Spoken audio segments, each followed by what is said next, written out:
Section 1. The Birth of the Wasteland, How Fallout Came to Be.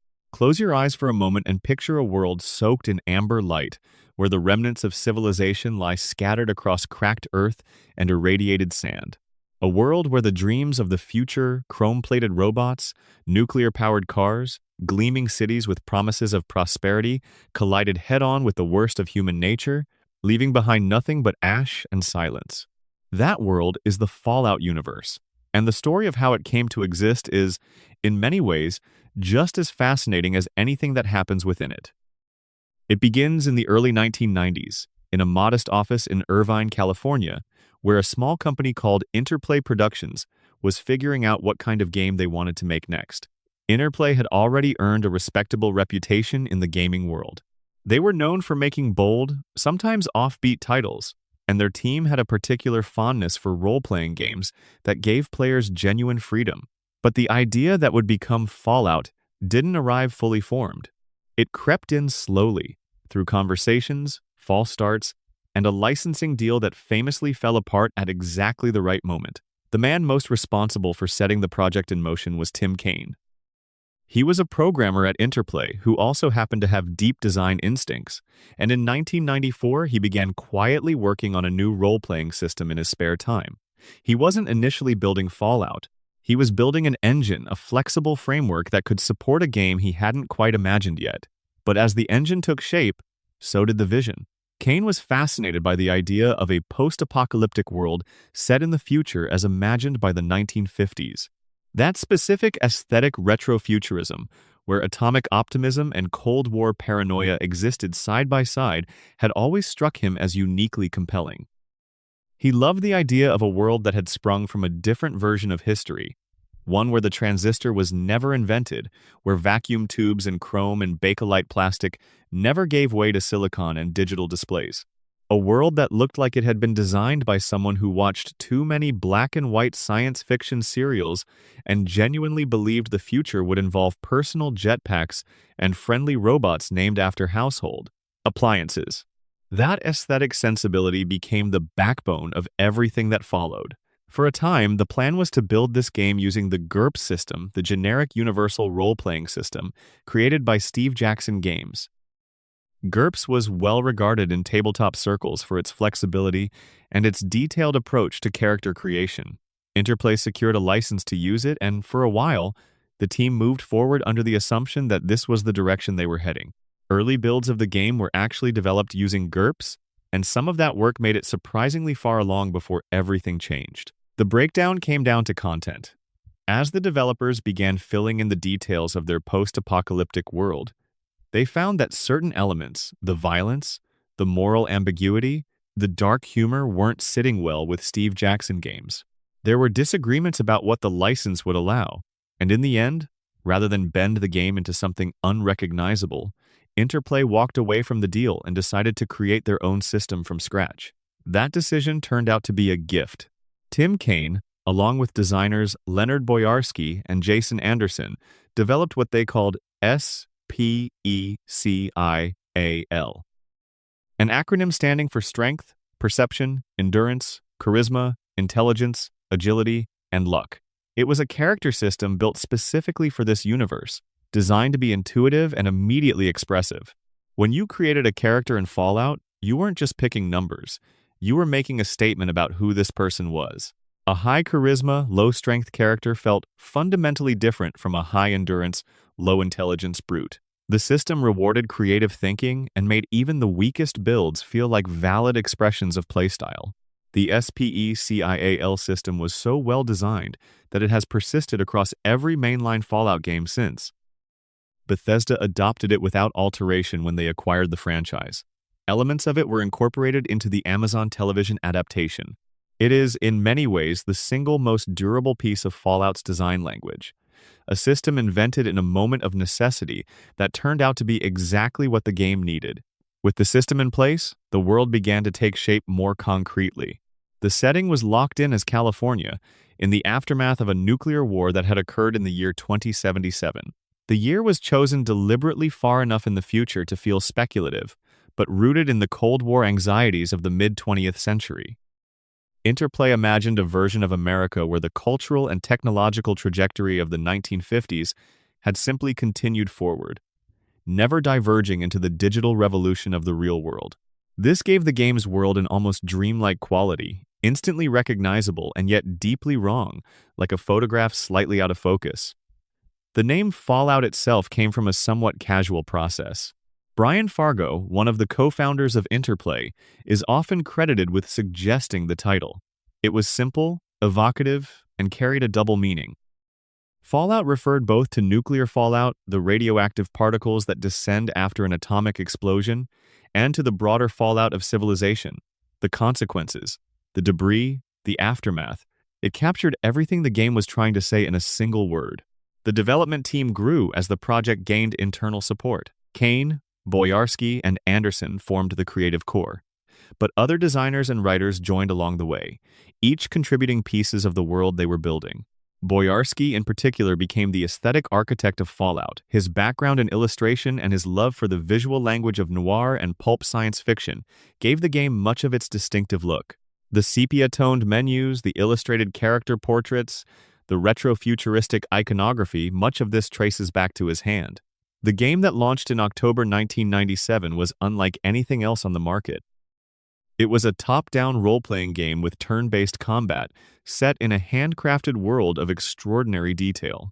Players took on the role of a vault dweller, someone who had grown up in a government-sanctioned underground shelter, who emerges onto the surface for the first time to find a water purification chip and save their continent. Community. What they found in that ruined California was a society struggling to reconstruct itself from fragments.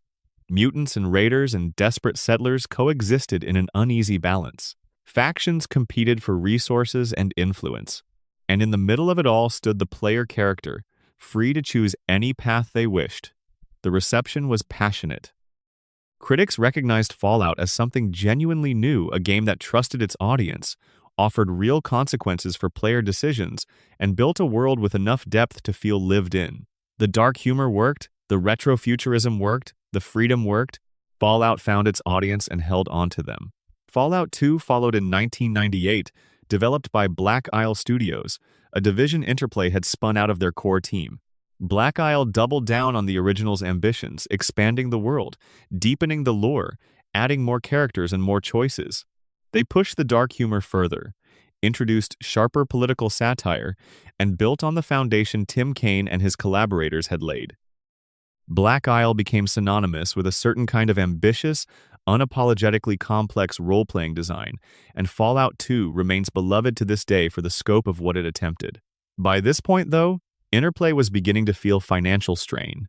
The gaming industry in the late 1990s and early 2000s was shifting rapidly, and the economics of developing ambitious role-playing games were becoming increasingly difficult.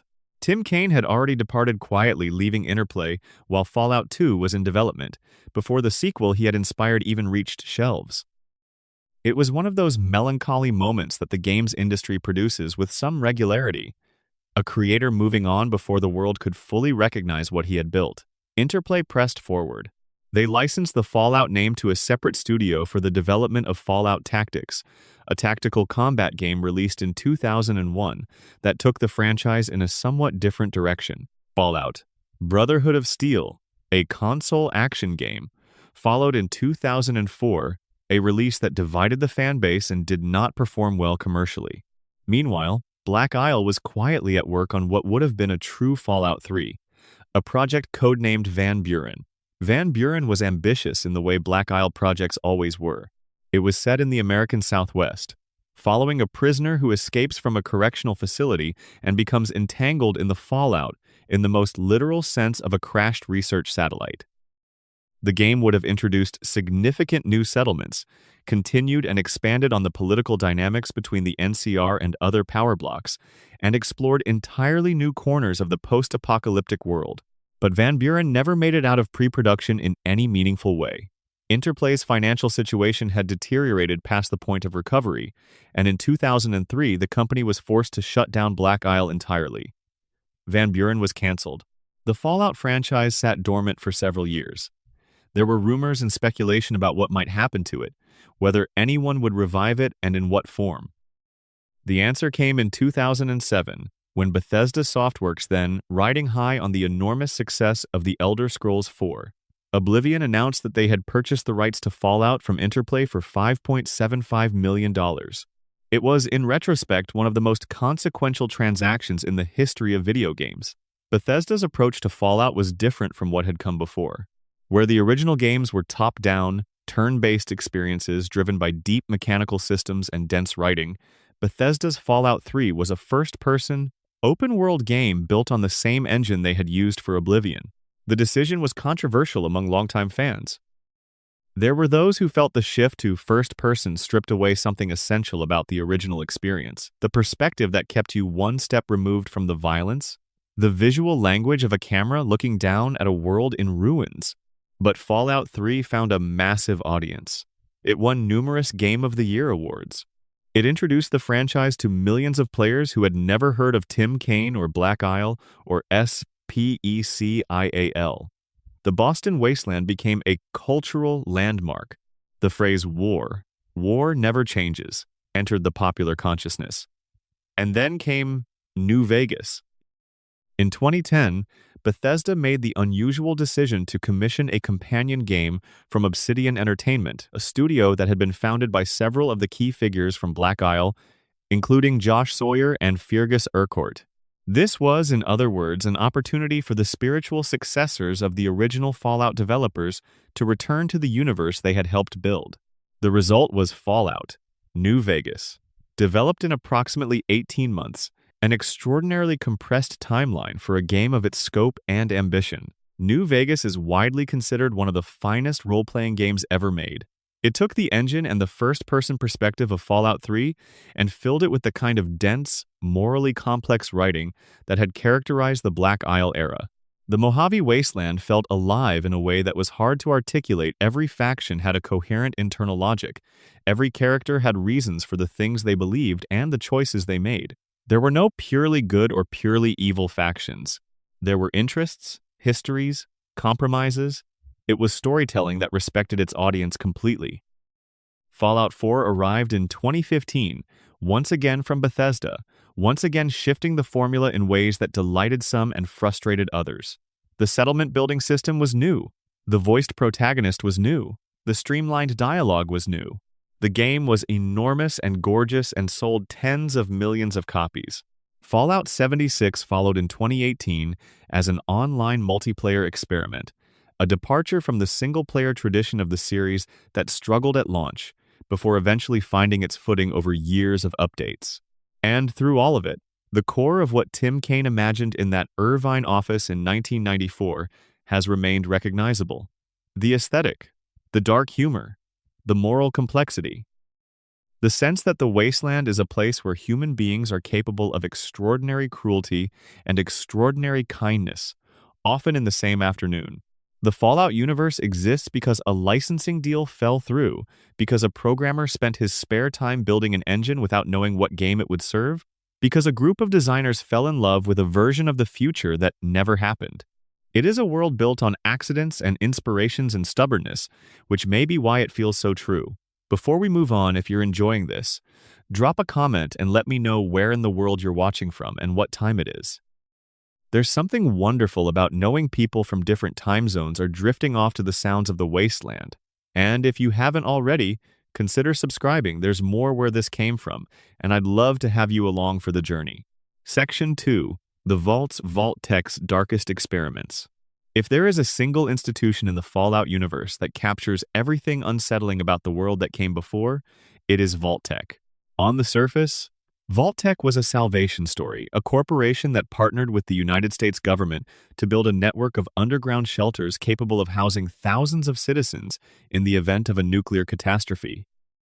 The vaults were enormous engineering achievements, buried deep beneath the earth, equipped with water recyclers and hydroponic farms and entertainment systems and medical bays. They were built to last 200 years. They were built to keep people alive. But underneath that promise of safety, Vault-Tec had a secondary purpose that its residents were never told about. And understanding that purpose requires understanding something about the world that built these shelters. By the middle of the 21st century, in the Fallout timeline, the United States government was deeply anxious about the future. A global resource crisis had turned international relations corrosive. China and America were locked in a Cold War that was growing steadily colder and more brittle. Nuclear conflict was considered not just possible but likely, perhaps inevitable. The government wanted to know, if the worst happened, if the world was rendered largely uninhabitable, what would it take for civilization to rebuild? What kinds of human beings?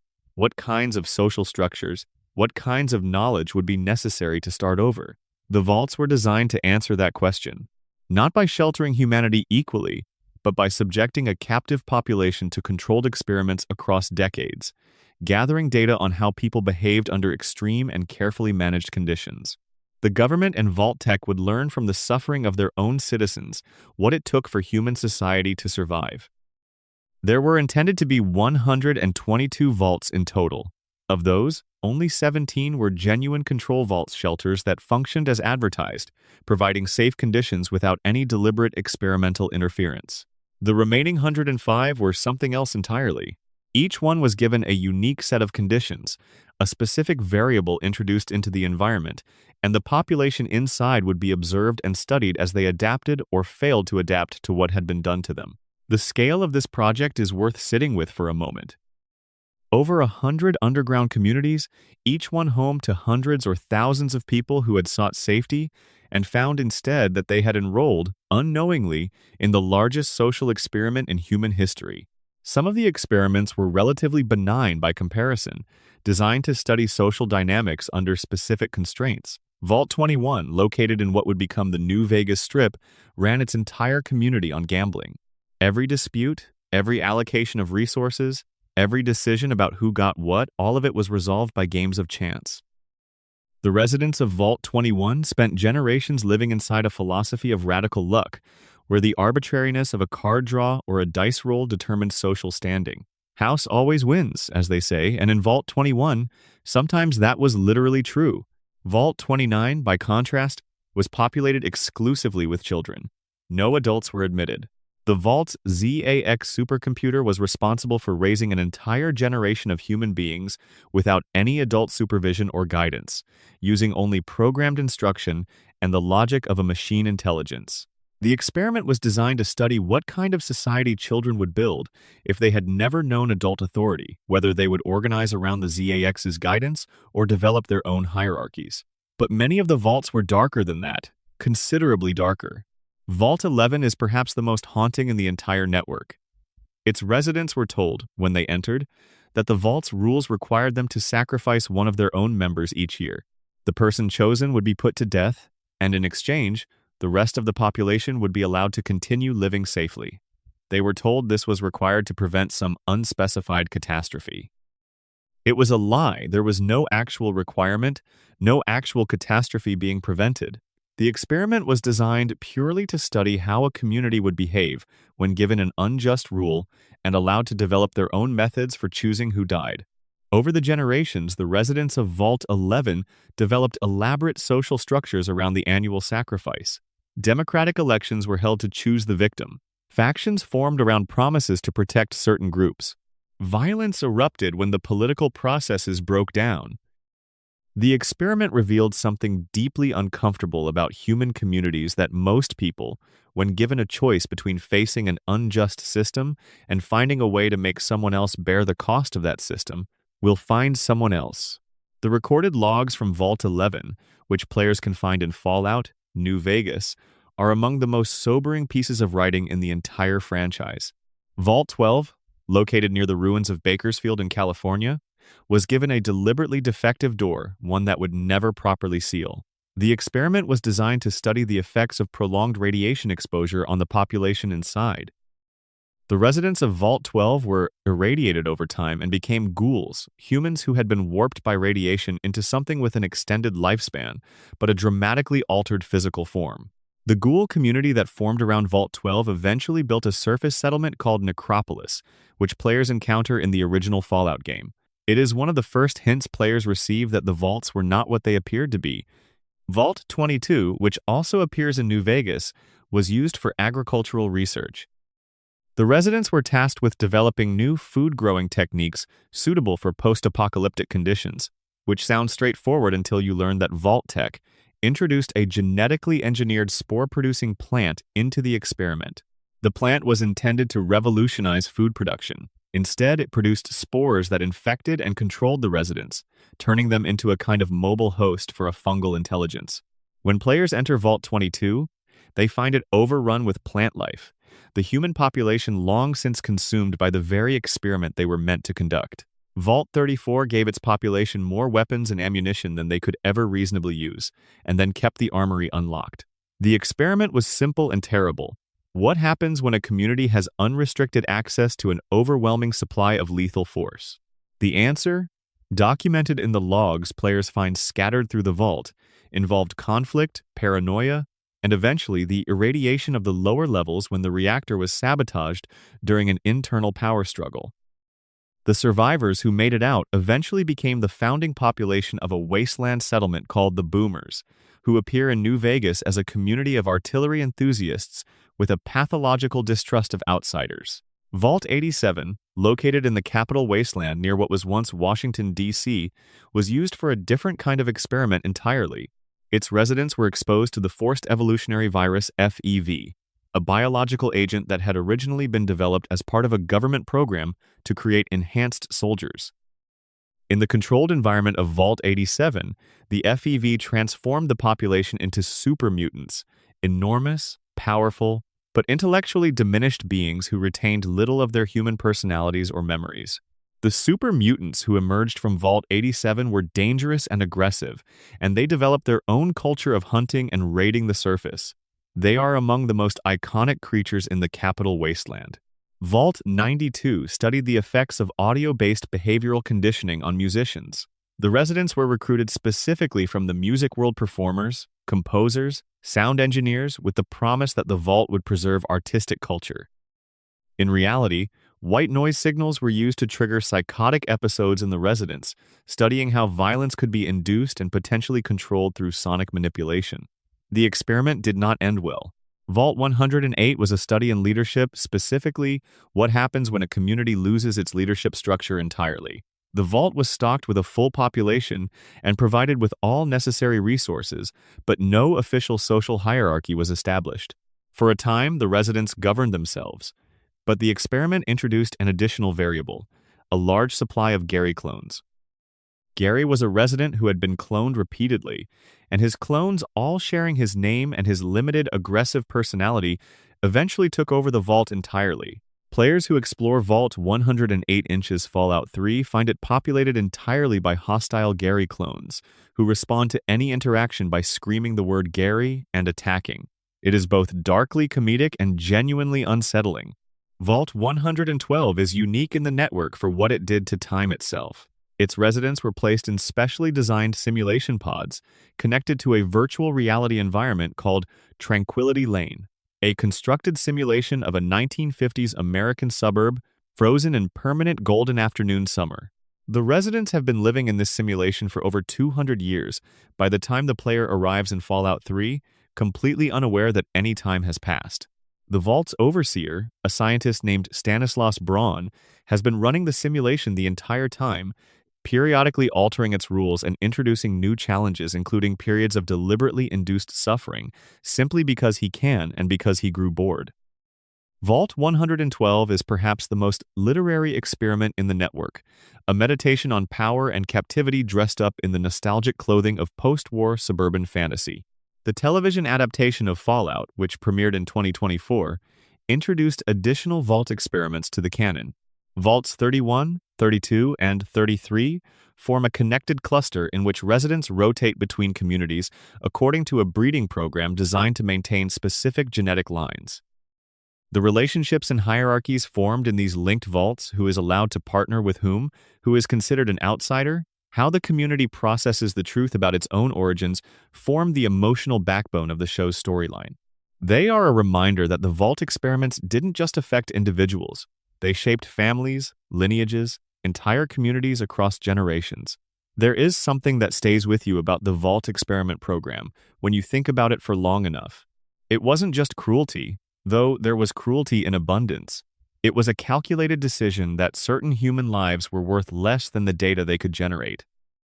The people who entered the vaults believed they were the lucky ones, that their government had reached out a hand and pulled them to safety when the world ended.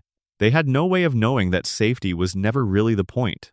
The few vaults that functioned as intended, the control vaults, the ones without deliberate experimental interference, are notable for how rare they are. Vault 101, in the capital Wasteland, is one of them. Its overseer maintained a strict policy of isolation, never opening the vault door regardless of what was happening on the surface. The residents lived and died inside Vault 101 for generations, never knowing what the world outside had become. When the player character emerges into that world for the first time at the beginning of Fallout 3, stepping from the artificial light of the vault into the washed-out gray of the wasteland, it is one of the most viscerally effective moments in the franchise. Not because of anything dramatic that happens, but because of the sheer weight of what it implies. Everything that person knows ends at those vault doors. Everything that waits on the other side is unknown. The vaults tell us something important about the Fallout universe's relationship with institutions. Vault-Tec was a company. It had contracts, shareholders, quarterly reports. The people who designed the experiments were engineers and scientists and project managers, doing their jobs within a bureaucracy that had determined this was necessary. The horror isn't that monsters built the vaults. The horror is that ordinary people did, and convinced themselves it was for the greater good. That specific flavor of dread, institutional, bureaucratic, rational in its justifications, even as it perpetrates something monstrous, runs through the entire Fallout franchise. And it begins in the vaults, buried deep underground, where the lights never change and the door never opens, and the experiment continues indefinitely. More from the Vault Network, additional experiments, and faction origins. Let us return to the vaults for a moment, because there are several whose stories deserve more time than we initially gave them. Stories that illustrate different facets of what Vault-Tec was willing to do in the name of gathering data for a future that very few people survived to benefit from. Vault 77 is one of the stranger entries in the network, and its story is known primarily through a webcomic that Bethesda published to support Fallout 3 rather than through in-game material. Its sole human occupant was provided with an enormous supply of puppets and nothing else. No other human beings. No purpose, no community, no social structure, just one man and a crate filled with puppet representations of people. What the experiment was designed to test is almost too sad to contemplate directly. Perhaps it was about the minimum conditions necessary for human psychological survival. Perhaps it was about how long it takes before loneliness produces its own solutions, however grotesque. The puppets in Vault 77 became characters. They developed personalities, conflicts, alliances. The man kept a journal of their interactions as though they were real.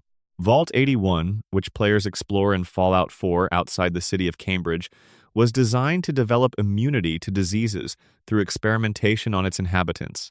The subjects weren't told they were subjects. They were told they were receiving standard medical care. The Vault's medical AI had been programmed to secretly administer experimental compounds through the water supply and the supposedly routine vaccinations that residents received throughout their lives. The scientist overseeing the experiment eventually had a crisis of conscience and sabotaged the program, allowing the Vault to function as a normal shelter while appearing to the oversight system to be continuing its work. By the time players arrive, Vault 81 is one of the more functional communities in the Commonwealth, a consequence of the scientist's sabotage rather than the Vault's design. The bobby pin situation in Vault 81 is a small, perfectly crafted piece of world building. The Vault economy has settled on bobby pins as a medium of exchange. Because someone in the original generation of residents decreed that they would be valuable, and generations of residents have simply continued to accept this because it is how things have always been done. It is a tiny illustration of how economic systems come to seem natural long after their original justifications have been forgotten. Vault 94, introduced in Fallout 76, was a pacifist experiment populated entirely by residents who had signed a pledge of absolute nonviolence and were required to maintain that commitment regardless of what pressures arose. They were equipped with a garden that could produce enough food to supply not just themselves but surrounding communities. The idea was to test whether a fundamentally pacifist community could survive in the post-apocalyptic world, and whether their agricultural surplus might give them leverage to promote peace more broadly. The fate of Vault 94's residents is documented in the logs players find in Fallout 76, and it is not a happy story.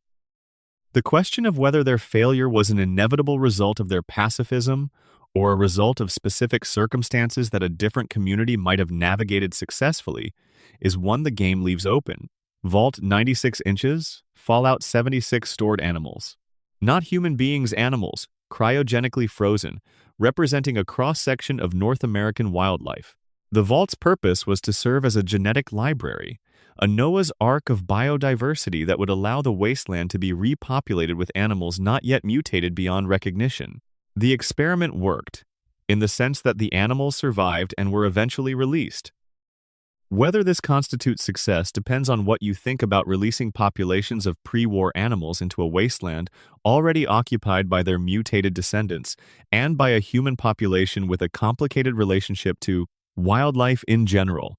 The Grafton monster, encountered in Fallout 76's Appalachian wasteland, is believed by many players to be derived from the Grafton monster of actual West Virginia folklore, a creature of local legend that the game has repurposed into something consistent with its setting. This kind of incorporation of regional folklore into the wasteland's ecology is something Fallout 76 does particularly well, grounding its version of the post-apocalyptic world in the specific cultural texture of its setting. Now let us return to the factions, and specifically to some of the smaller, less discussed organizations whose stories add texture to the wasteland's political landscape. The Gunners in Fallout 4 are a mercenary organization operating throughout the Commonwealth, professional soldiers who will accept contracts from anyone with enough caps, with no ideology beyond the profit motive, and no loyalty beyond the current contract. They are not trying to rebuild civilization or impose an order.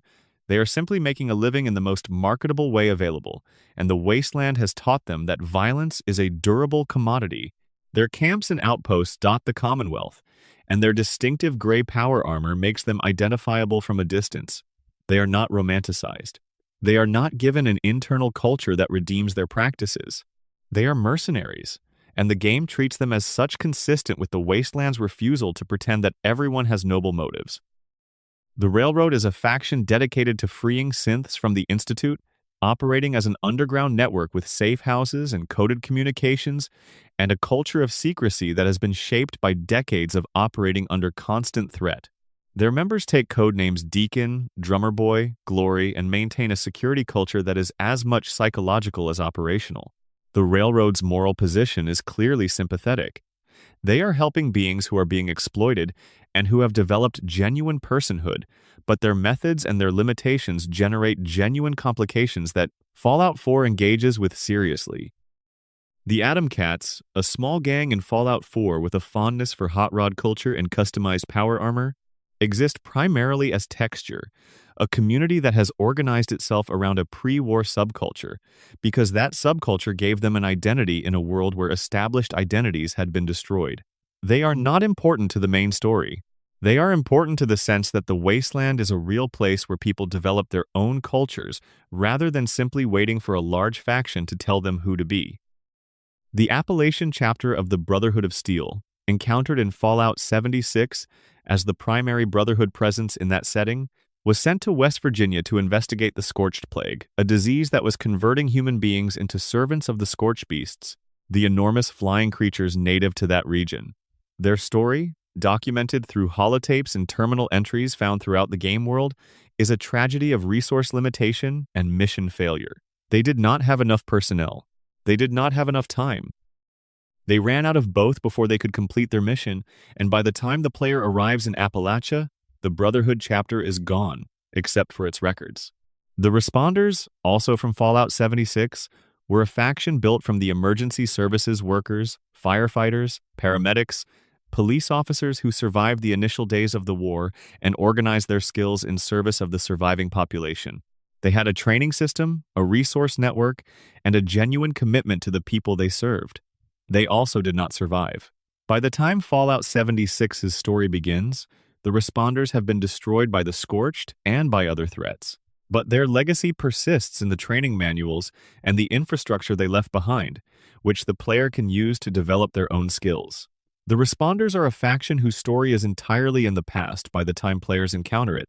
known only through artifacts and records, a structure that captures something genuine about how history works in a world where institutional memory is perpetually at risk of being lost entirely.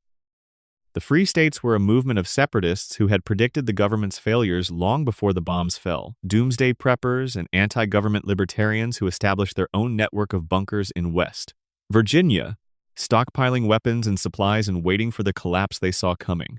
They were right, which is one of those outcomes where being correct provides very little satisfaction. In Fallout 76, the Free State survivors represent a strain of wasteland politics that trusts no institution except the one you build yourself. Their philosophy has obvious appeals and equally obvious limitations, both of which the game is content to leave in productive tension. These smaller factions, the Gunners, the Railroad, the Atom Cats, the Responders, the Free States collectively do something important for the Fallout universe's sense of scale. The major factions provide the political and ideological architecture of the wasteland. The smaller ones provide evidence that ordinary people outside those structures are doing what people always do: finding community, developing identity, trying to build something sustainable in the specific place they find themselves. The wasteland is not only a battleground for grand ideologies, it is also a place where people organize around a shared love of customized power armor, or around a commitment to continuing the work they were doing before the bombs fell, or around the paranoid wisdom of having been right about something terrible. The wasteland contains multitudes. The factions are the frame that helps us see it, but the frame is not the picture. Section 3. The factions' ideologies and the war for the wasteland. One of the things that separates Fallout from other post-apocalyptic settings is how seriously it takes the question of what comes after. Other stories tend to be satisfied with destruction, the fall of civilization as spectacle, the scramble for survival as drama. Fallout is interested in that, certainly, but it is equally interested in what people build once the immediate crisis has passed. In what philosophies emerge to fill the vacuum left by governments and institutions and economies. In who gets to decide what the new world looks like, and why they think they deserve that right. The factions of the Fallout universe are, in this sense, the most richly imagined part of the setting. Each one represents a different answer to the question of how civilization should be rebuilt, and none of them are entirely right. The Brotherhood of Steel is perhaps the most iconic faction in the franchise, appearing in some form in virtually every mainline game. Their story begins not with ideology but with grief and disillusionment. In 2077, just as the bombs were falling and the world was ending, a unit of United States Army soldiers stationed at Mariposa Military Base made a choice. They had discovered that the experiments being conducted at Mariposa involving the forced evolutionary virus were deeply unethical, and their commanding officer, a captain named Roger Maxson, had reached the end of what he could justify to himself. Maxson tried and executed the lead scientist responsible for the program. Then he led his soldiers away from the collapsing structure of the United States military and into the California desert. They found shelter at the Lost Hills bunker in California, and from that shelter, under Maxson's leadership, they developed a philosophy centered on two things: the preservation of pre-war technology and the protection of what remained of humanity. They would become the Brotherhood of Steel, a quasi-religious military order that devoted itself to the collection and safeguarding of technological artifacts from the old world. The tension at the heart of the Brotherhood has always been the question of who gets to benefit from that technology. In the early games, the Brotherhood was highly secretive and deeply exclusive, sharing their knowledge only with their own members and viewing the average wasteland resident as someone to be protected rather than empowered. By the time of Fallout 3, set on the East Coast decades later, a different chapter of the Brotherhood has taken a more overtly protective stance, patrolling the capital wasteland and actively helping settlements. But their West Coast chapter, as seen in New Vegas, has splintered under the weight of internal disagreement about how isolationist they should be and how much technology they should allow to circulate outside their walls. The Brotherhood is an institution that has been arguing about its own founding principles for 2 centuries. That argument took on new dimensions in Fallout 4, where Arthur Maxson, a descendant of the founder, leads the Brotherhood as a military superpower with a rigid, authoritarian philosophy. Maxson's Brotherhood sees technology as the foundation of a hierarchy. Those with the knowledge and the power to use it deserve to lead, and those without that knowledge should be grateful for the protection being offered to them. It is a worldview with uncomfortable echoes of certain historical aristocracies, and the game is clear-eyed about what that means. The new California Republic represents something different, an attempt to rebuild the structures of pre-war democracy on a large scale. The NCR grew from the remnants of a vault-dwelling community and the trading town of Shady Sands in California, and by the time of Fallout, New Vegas, it has become the largest organized government in the wasteland, with a democratic election process, a standing army, a currency, and an economy. They have senators, they have corruption, they have bureaucracy and infighting, and the gap between their stated values and their actual practices. The NCR is, in many ways, the most recognizable faction in the franchise precisely because they resemble something that actually exists. Their virtues are real. They provide stability, rule of law, medical care, and a semblance of normal civilian life to the territories they control. Their failures are equally real. Military overextension, corruption in the Senate, a tendency to absorb other communities through political pressure that feels less like diplomacy and more like slow-motion annexation. The NCR wants to be the United States of the wasteland. Whether that is a dream or a warning is something Fallout. New Vegas leaves deliberately open. Caesar's Legion is positioned as the NCR's ideological opposite, and the contrast is stark. The Legion was founded by a man named Edward Sallow, a former follower of the Apocalypse, educated in pre-war history and philosophy, who became convinced that democracy and individualism were diseases that had helped destroy the old world. He adopted the name Caesar, modeled his growing army on the structure and discipline of the Roman legions, and set about conquering the tribal communities east of the Colorado River, absorbing them through conquest or destruction.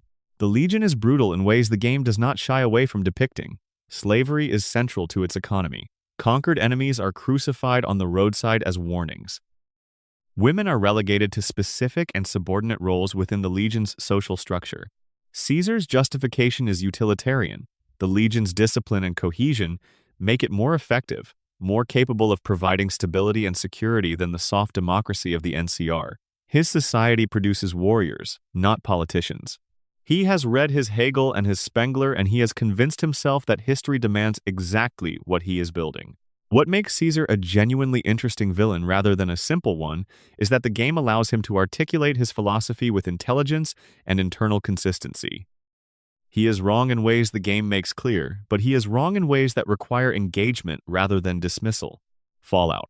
New Vegas trusts the player to evaluate his arguments and reach their own conclusions, which is exactly the kind of respect the franchise's best writing extends to its audience. The Enclave are the remnants of the United States government itself, or rather, its most extreme continuity of government elements. The people who retreated to offshore oil rigs and underground installations when the bombs fell, and have been waiting ever since to retake the country they believe is still theirs. The Enclave considers itself the legitimate successor to pre-war America, the lawful inheritor of the nation. In practice, by the time players encounter them in Fallout 2 and Fallout 3, they have become something much darker, an authoritarian organization that regards the mutated population of the wasteland as contaminated, less than human, unworthy of the nation they intend to reclaim. The Enclave's tragedy is not just that they are villainous. It is that they genuinely believe in the righteousness of what they are doing. They have flag ceremonies, and presidential addresses, and military ranks. They are performing the United States of America inside their bunkers, maintaining the rituals of a country that no longer exists, and that performance has calcified into something that cannot distinguish between patriotism and atrocity. The followers of the Apocalypse offer one of the more quietly hopeful visions in the franchise. Founded in the ruins of a university library in Southern California, the followers are dedicated to education, medical care, and the preservation of knowledge not for hoarding, the way the Brotherhood does, but for distribution. They believe that the best way to help the wasteland is to give people the tools to help themselves: literacy, medicine, agricultural knowledge, history. They are doctors and teachers and scholars, operating with minimal resources in dangerous conditions because they believe in what they are doing. The followers appear in Fallout 2 and Fallout New Vegas as a relatively small organization, resource-limited and occasionally naive, but morally clear in a way many of the larger factions are not. There is something touching about the followers, about a group of people who decided, in the face of everything, that the most radical thing they could do was open a library. The Institute, introduced in Fallout 4, represents yet another answer to the question of rebuilding civilization, one built around scientific mastery rather than political or military power. Located beneath the ruins of MIT in the Commonwealth, the Institute has developed technology far beyond anything else in the wasteland, including synthetic human beings androids called synths, so convincing that they are indistinguishable from biological humans. The Institute uses these synths for labor, for infiltration, and occasionally for replacement of real individuals in the outside world. Their secrecy is almost absolute. They rarely interact with the surface world except through their synth agents, and their stated philosophy is that the wasteland cannot be reformed from within, it must be replaced. The Institute intends to build the world anew underground, out of sight, until they are ready to emerge and establish civilization on their own terms. Whether this makes them visionaries or authoritarians in embryo is a question Fallout 4 explores through a series of choices that have no comfortable resolutions. The Minutemen, also from Fallout 4, represent something simpler and, in some ways, more fragile: the idea that communities can and should protect one another without requiring an ideology or a hierarchy or a philosophical framework. The Minutemen began as a volunteer defense force in the Commonwealth, people who agreed to help one another simply because that seemed like the right thing to do. By the time the player arrives in Fallout 4, they have collapsed, almost entirely reduced to a single embittered survivor named Preston Garvey, who hasn't given up but who has very little left to hold on to. Rebuilding them is optional, and the effort required to do so is substantial. But the Minutemen, at their best, embody a kind of decentralized mutual aid that doesn't need a grand philosophy to justify it.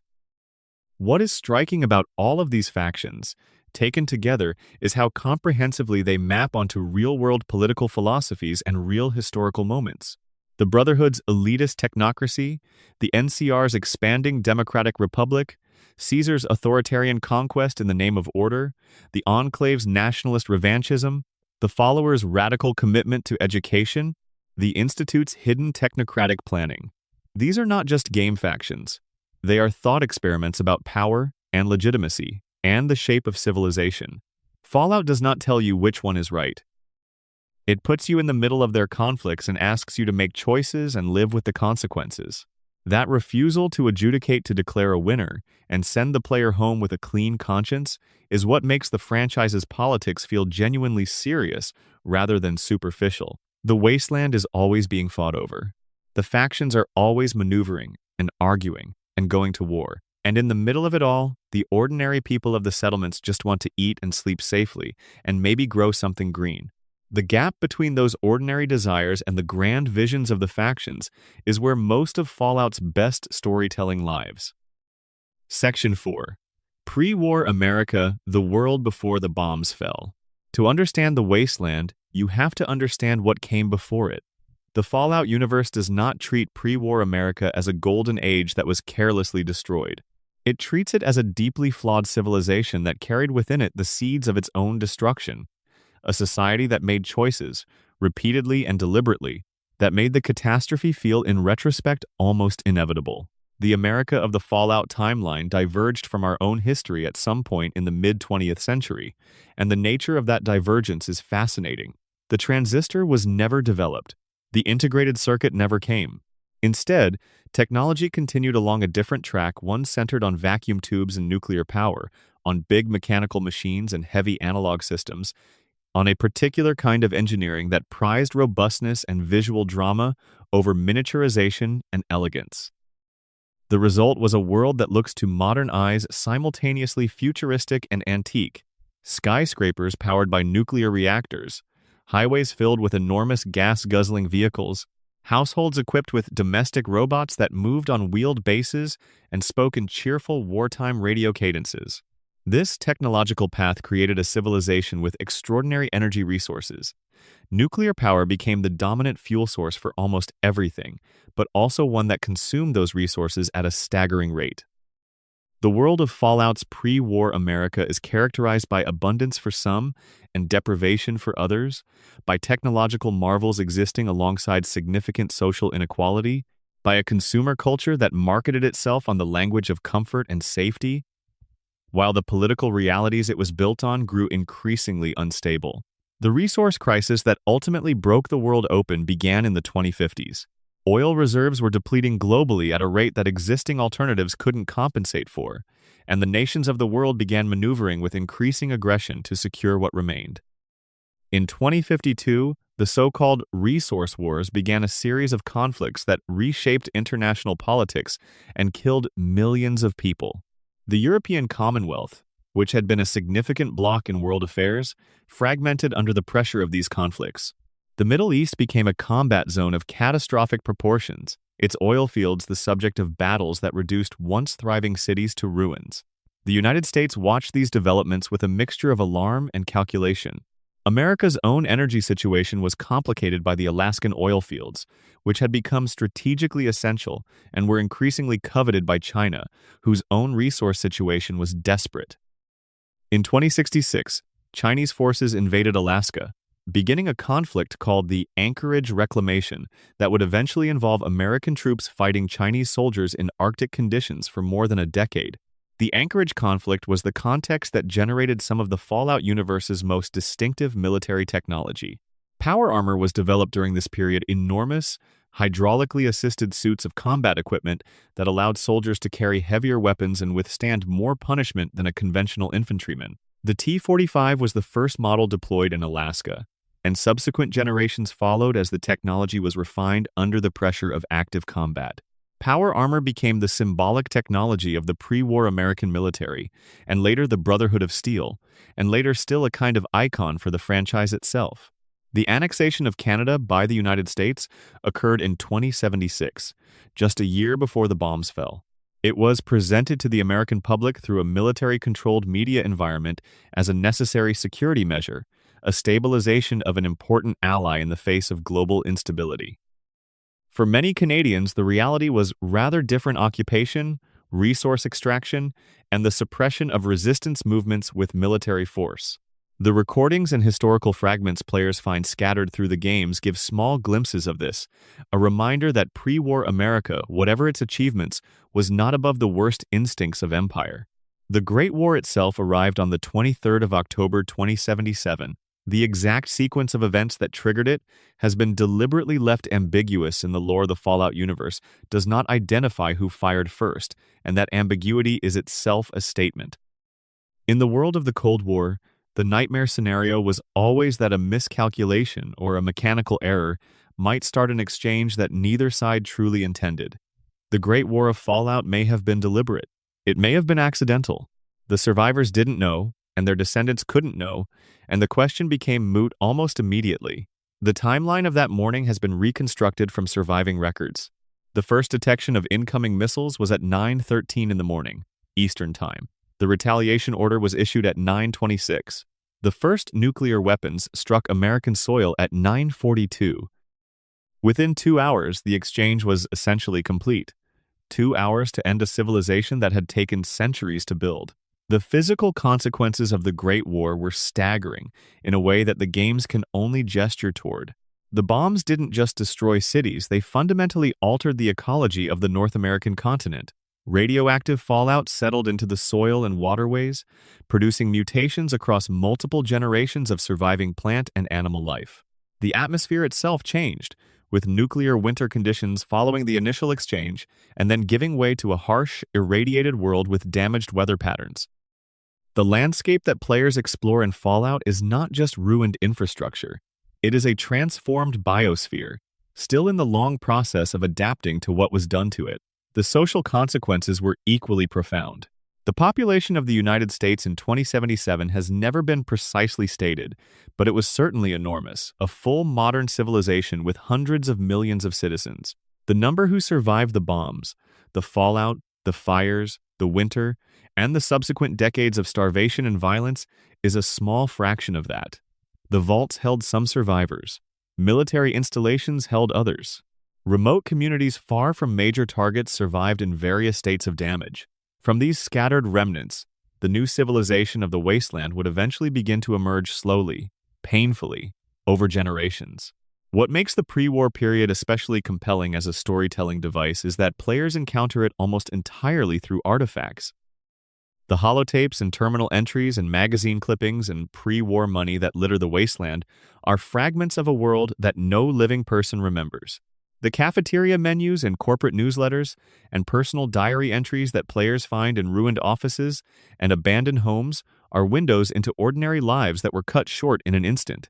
Someone was planning a vacation. Someone was arguing with a coworker about scheduling. Someone was worried about their mortgage.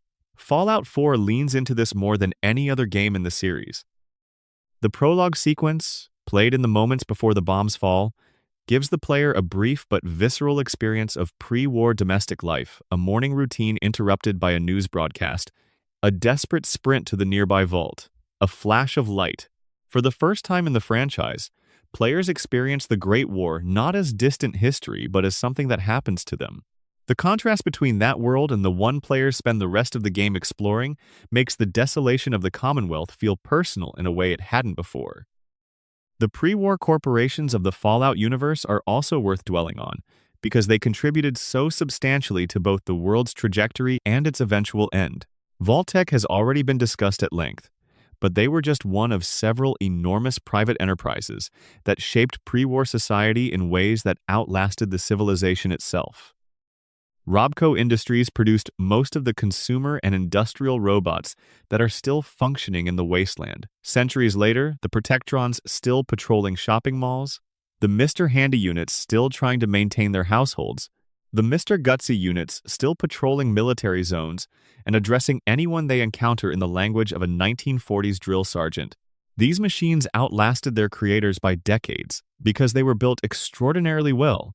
And the contrast between their cheerful pre-war programming and the desolation of the world they now inhabit is one of the franchise's most consistent sources of dark comedy.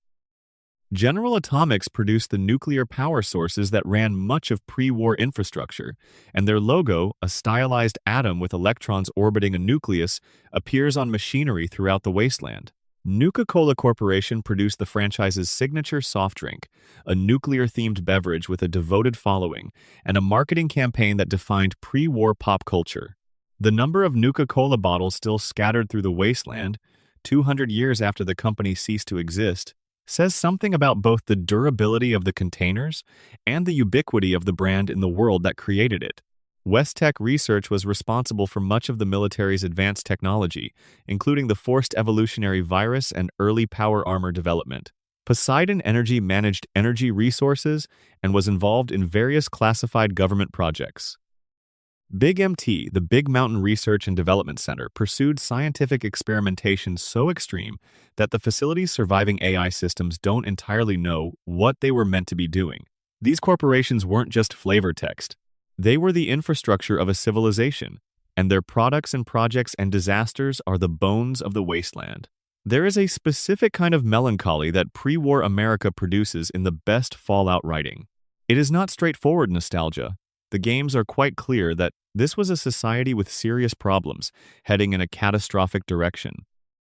It is something more complicated. The recognition that within that flawed world, people lived their lives, loved their families, made their plans, and believed in things. The tragedy is not that a perfect world was destroyed.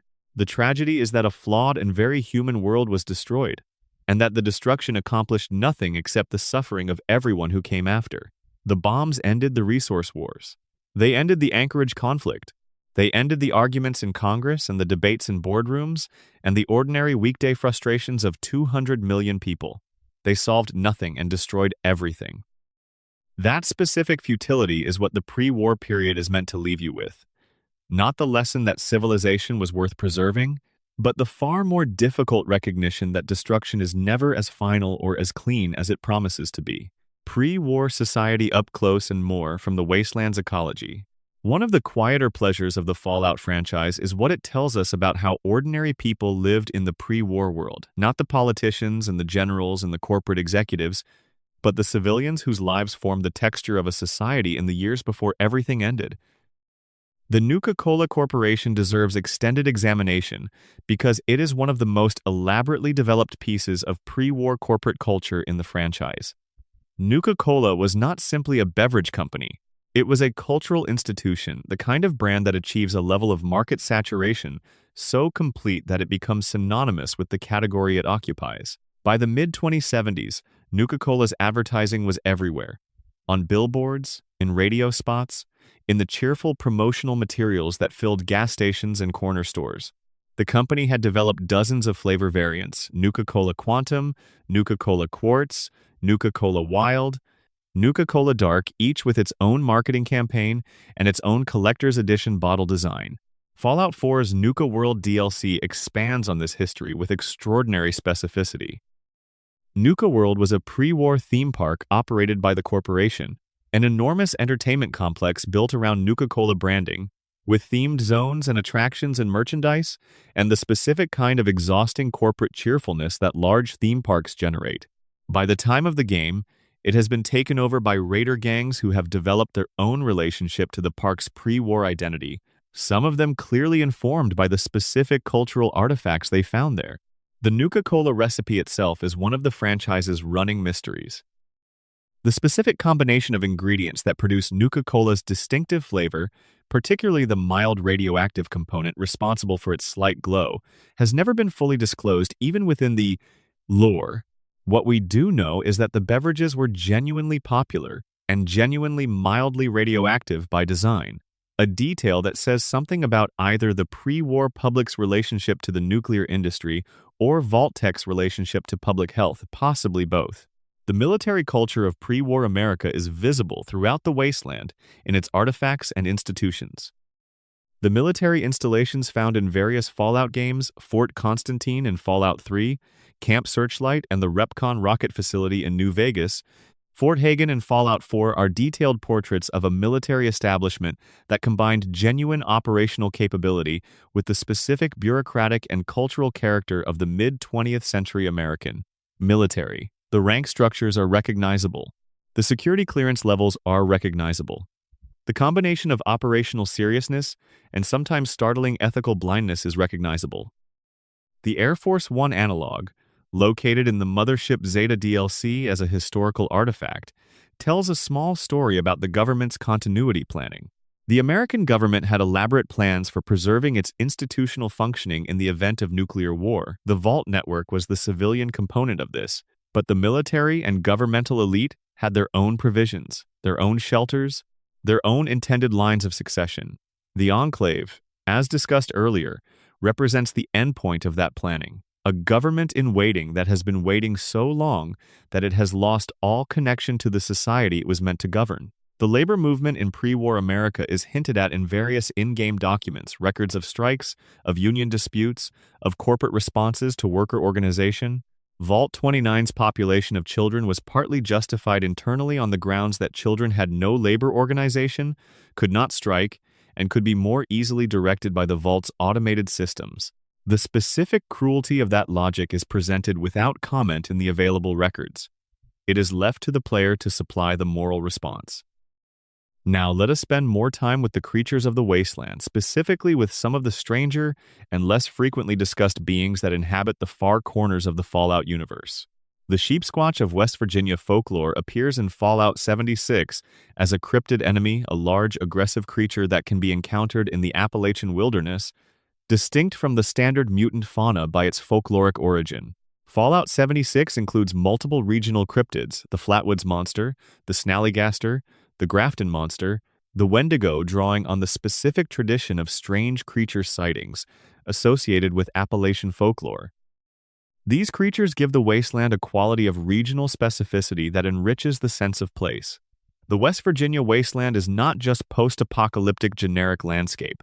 It is post-apocalyptic West Virginia, with that specific region's specific character encoded in even its monsters. The Wendigo, as imagined in Fallout 76, draws on the Algonquian tradition of a cannibalistic spirit being associated with extreme winter conditions, filtered through the game's specific setting and mutation logic. The in-game Wendigo appears to be a human being who has undergone an extreme transformation possibly related to cannibalism and radiation, into something gaunt and horrifying. A creature that hunts by sound and moves with terrifying speed.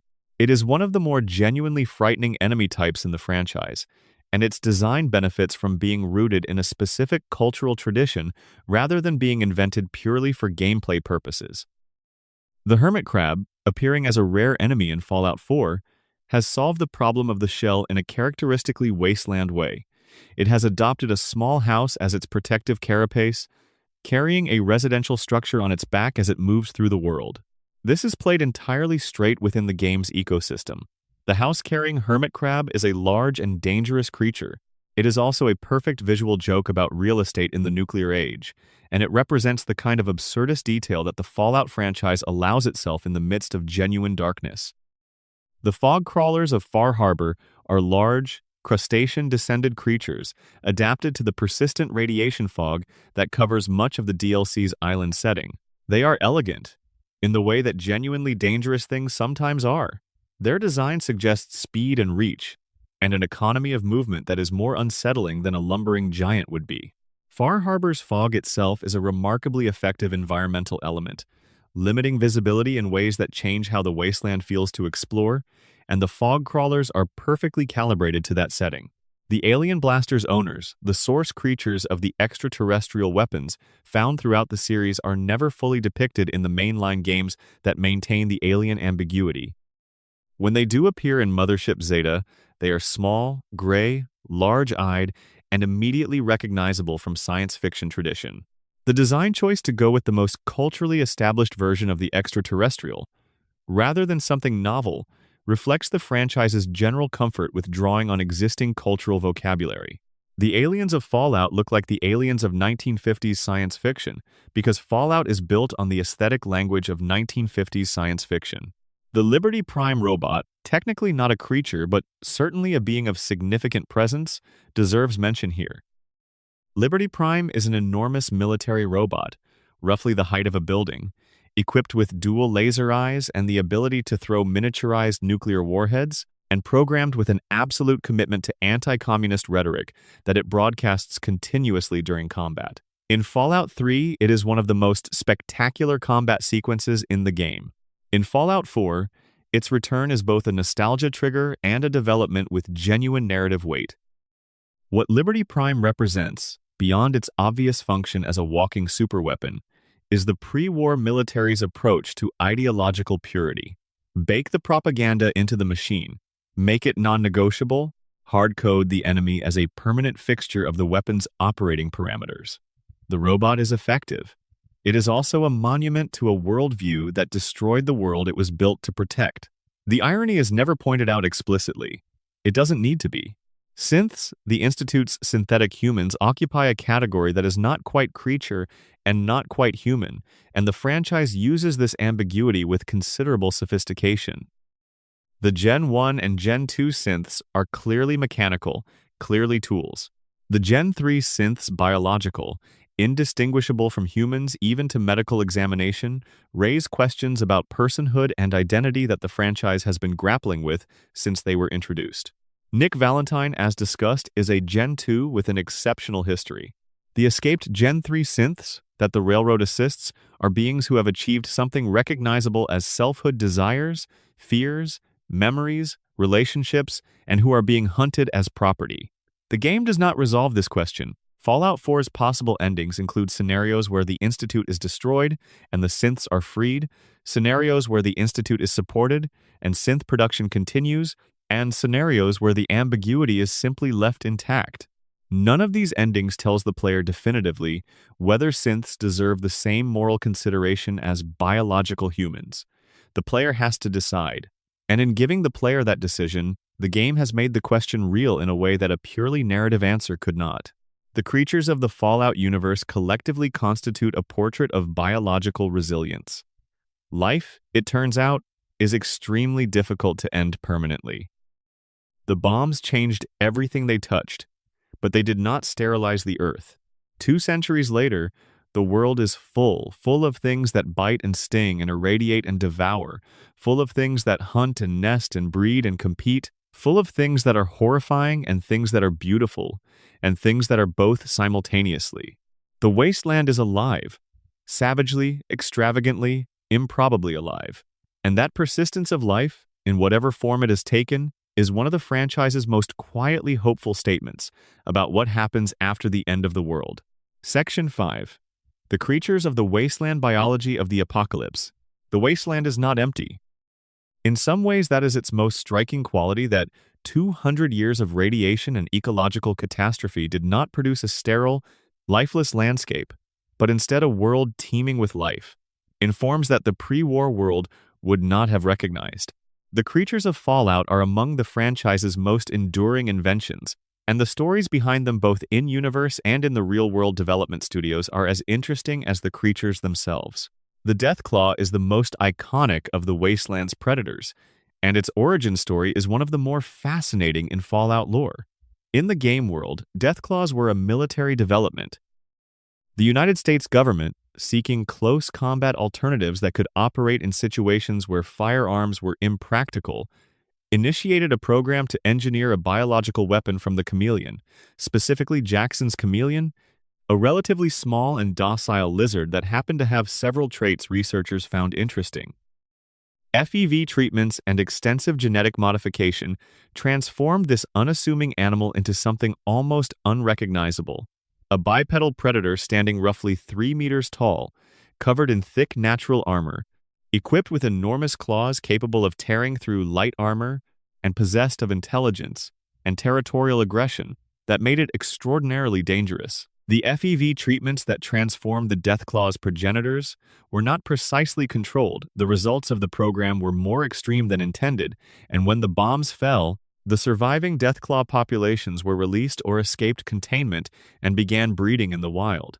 2 centuries of natural selection in the harsh wasteland environment, with forced evolutionary virus already present in their biology, produced the apex predators that players encounter.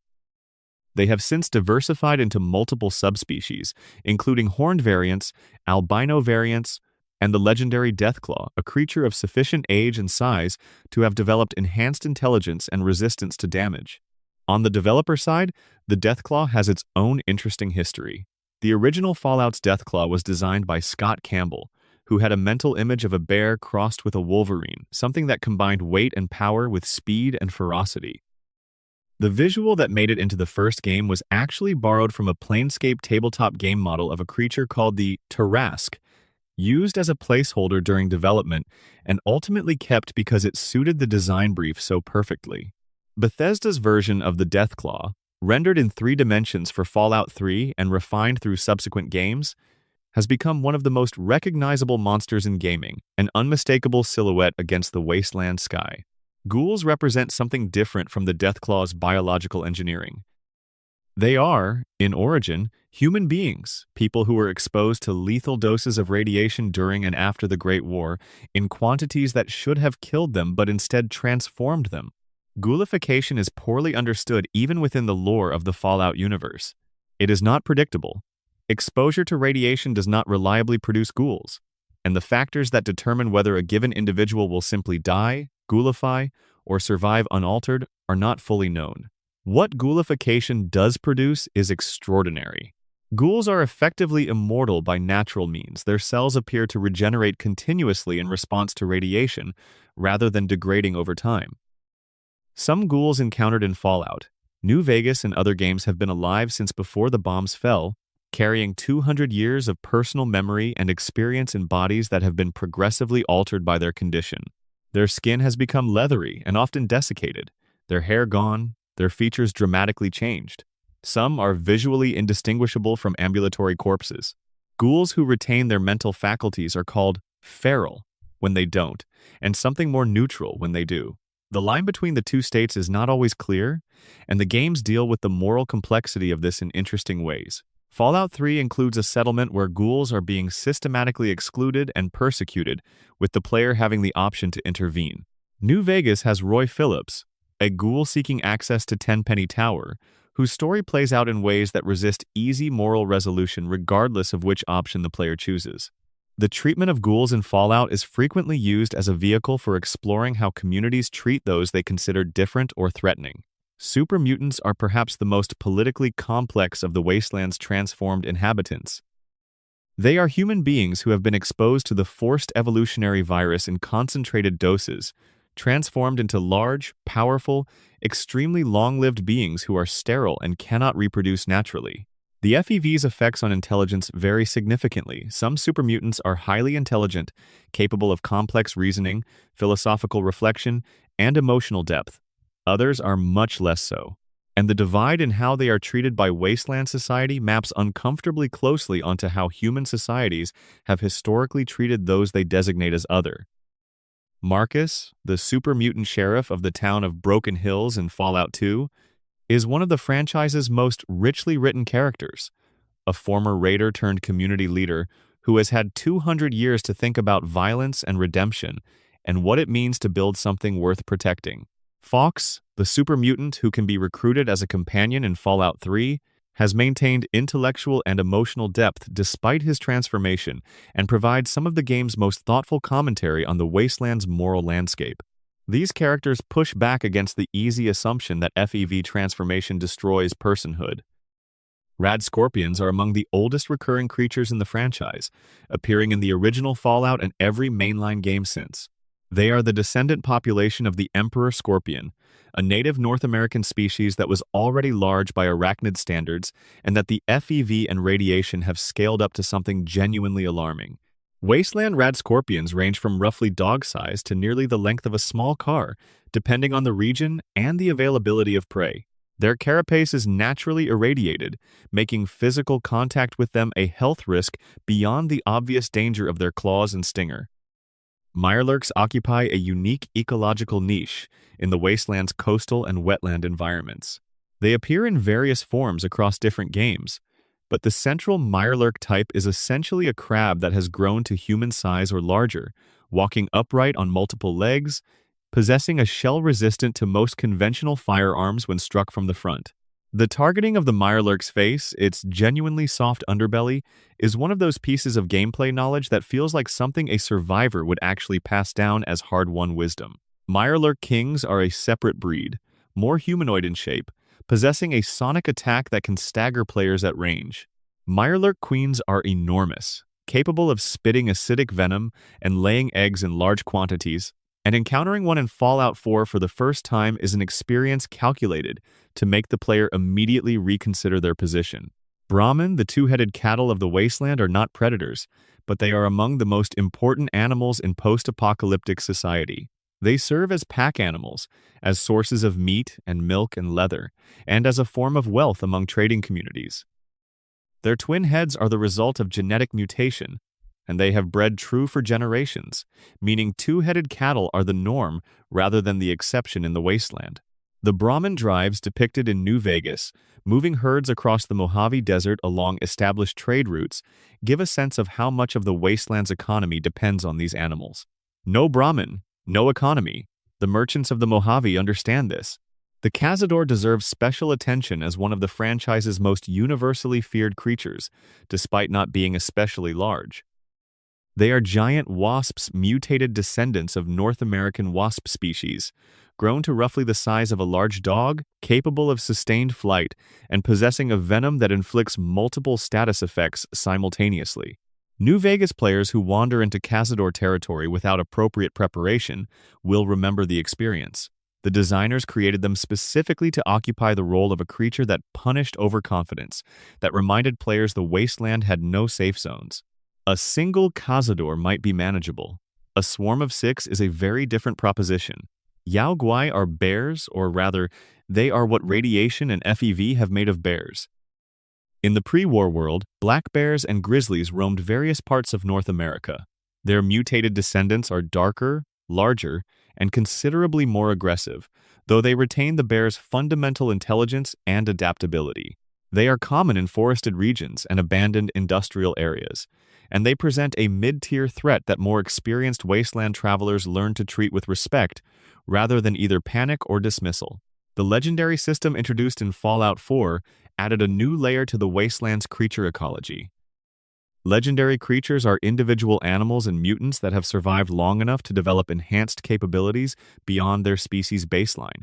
a legendary Deathclaw that regenerates health, a legendary Rad Scorpion that emits constant radiation damage in an aura, a legendary Bloatfly that respawns additional enemies when killed.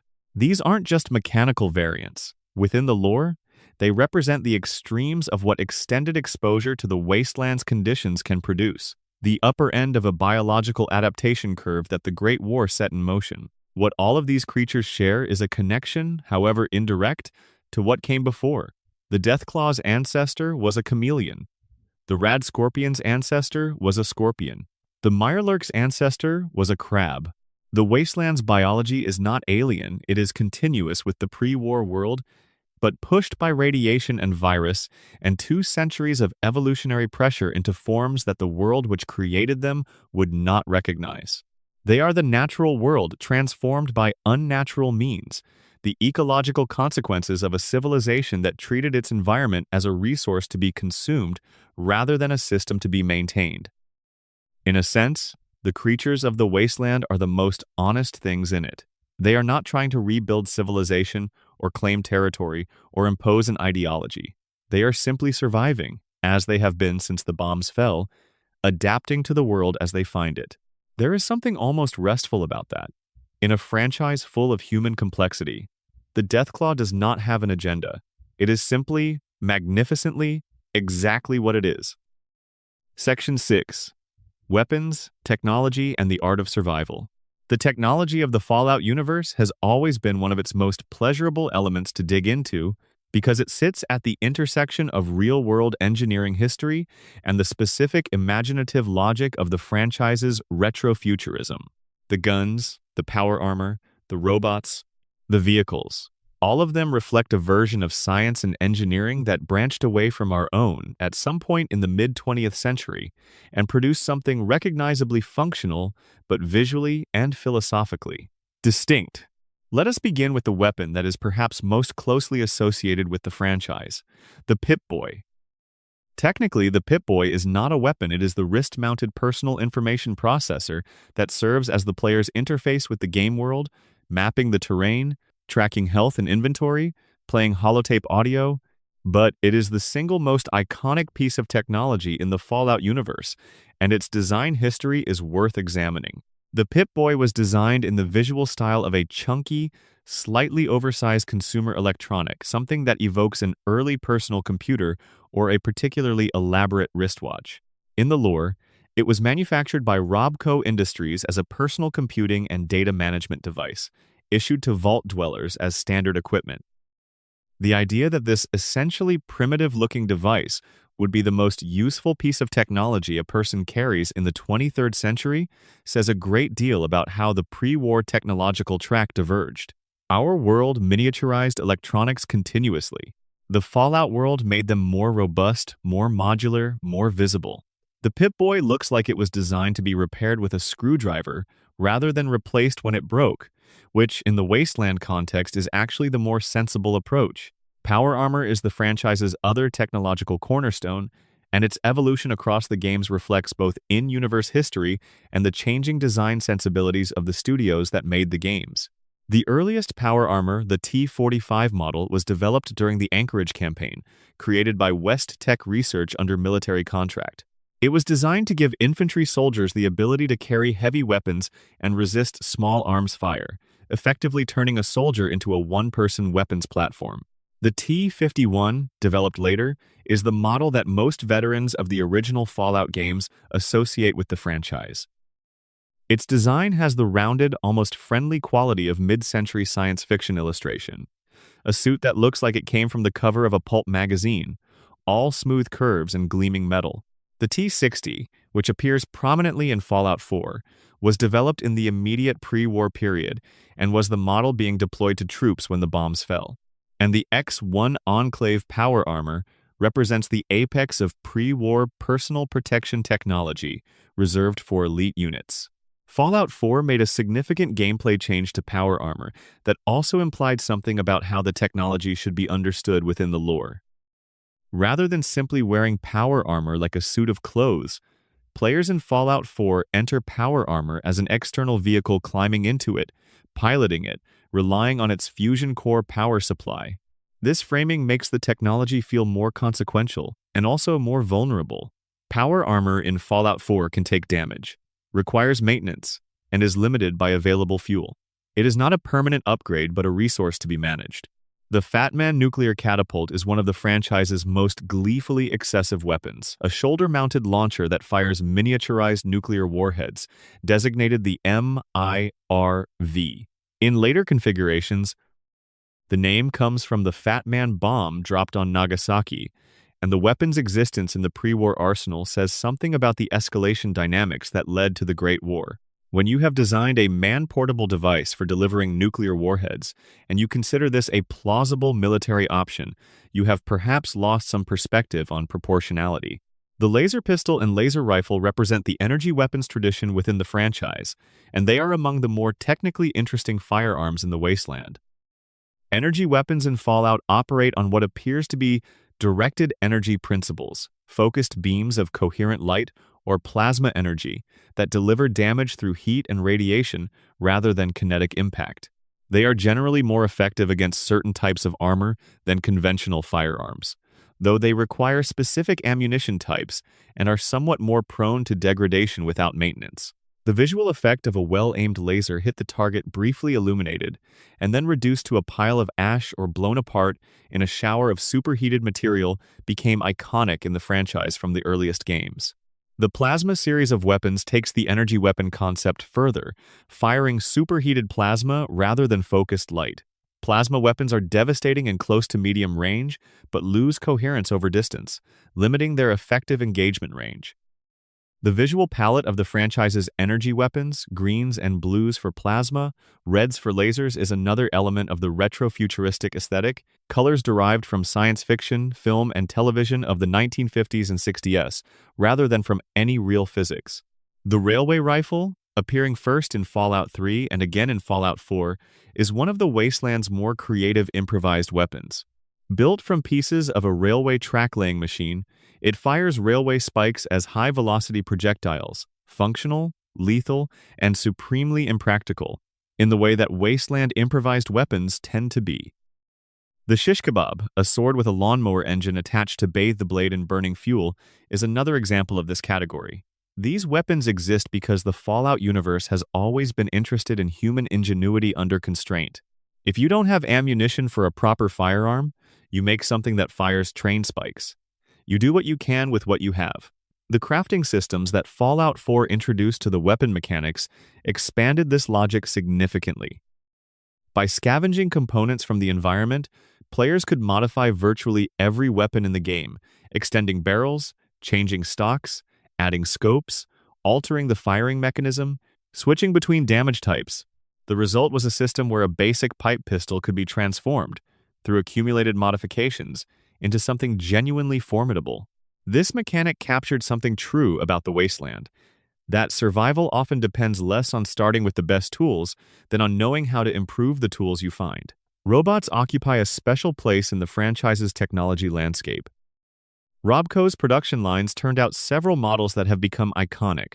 The Protectron, a bipedal service robot used in retail and emergency response applications, still found wandering through shopping malls and hospitals 2 centuries after the war, attempting to execute their programmed functions in a context that has made those functions absurd. The Securitron, a single-wheeled police robot developed with massive overkill in terms of weaponry, deployed in Las Vegas by the enigmatic Mr. House. The Assaultron, a sleek humanoid combat robot that combines melee attacks with a charged energy weapon in its head. The Sentrybot, a heavy combat platform on tank treads, designed to serve as a 1-unit armored response team and more than capable of justifying that designation. Mr. Handy, technically the General Atomics Mr. Handy series, is perhaps the most beloved robot in the franchise. A 3-armed hovering domestic assistant with a genteel personality and a tendency to understate the situations it finds itself in. Butler, cook, groundskeeper, faithful companion in a world that has run out of faithful companions. The Mr. Handy units still encountered in the Wasteland are operating on decades or centuries of continuous programming, maintaining houses whose occupants have long since perished, mowing lawns that no longer exist, preparing meals for tables that will never be sat at. There is genuine pathos in that loyalty. The fusion core power technology deserves acknowledgement as the backbone of the wasteland economy. Fusion cores are compact nuclear power cells that serve as the primary energy source for power armor, heavy energy weapons, and some vehicles. They are found throughout the wasteland in military caches, in secure storage facilities, in the hands of vendors who have learned to charge accordingly. The fact that a civilization ended, and yet the power cells remain, still functional, still carrying their charge, says something about how overbuilt the pre-war world's infrastructure was. They designed things to outlast everything, and in at least this one sense, they succeeded. The medical technology of the Fallout universe deserves at least brief mention, because it represents another area where the pre-war world's technology has proven remarkably durable. Stimpak's injectable medical compounds that accelerate the body's healing processes were pre-war military medical tools that have become the universal currency of health in the wasteland.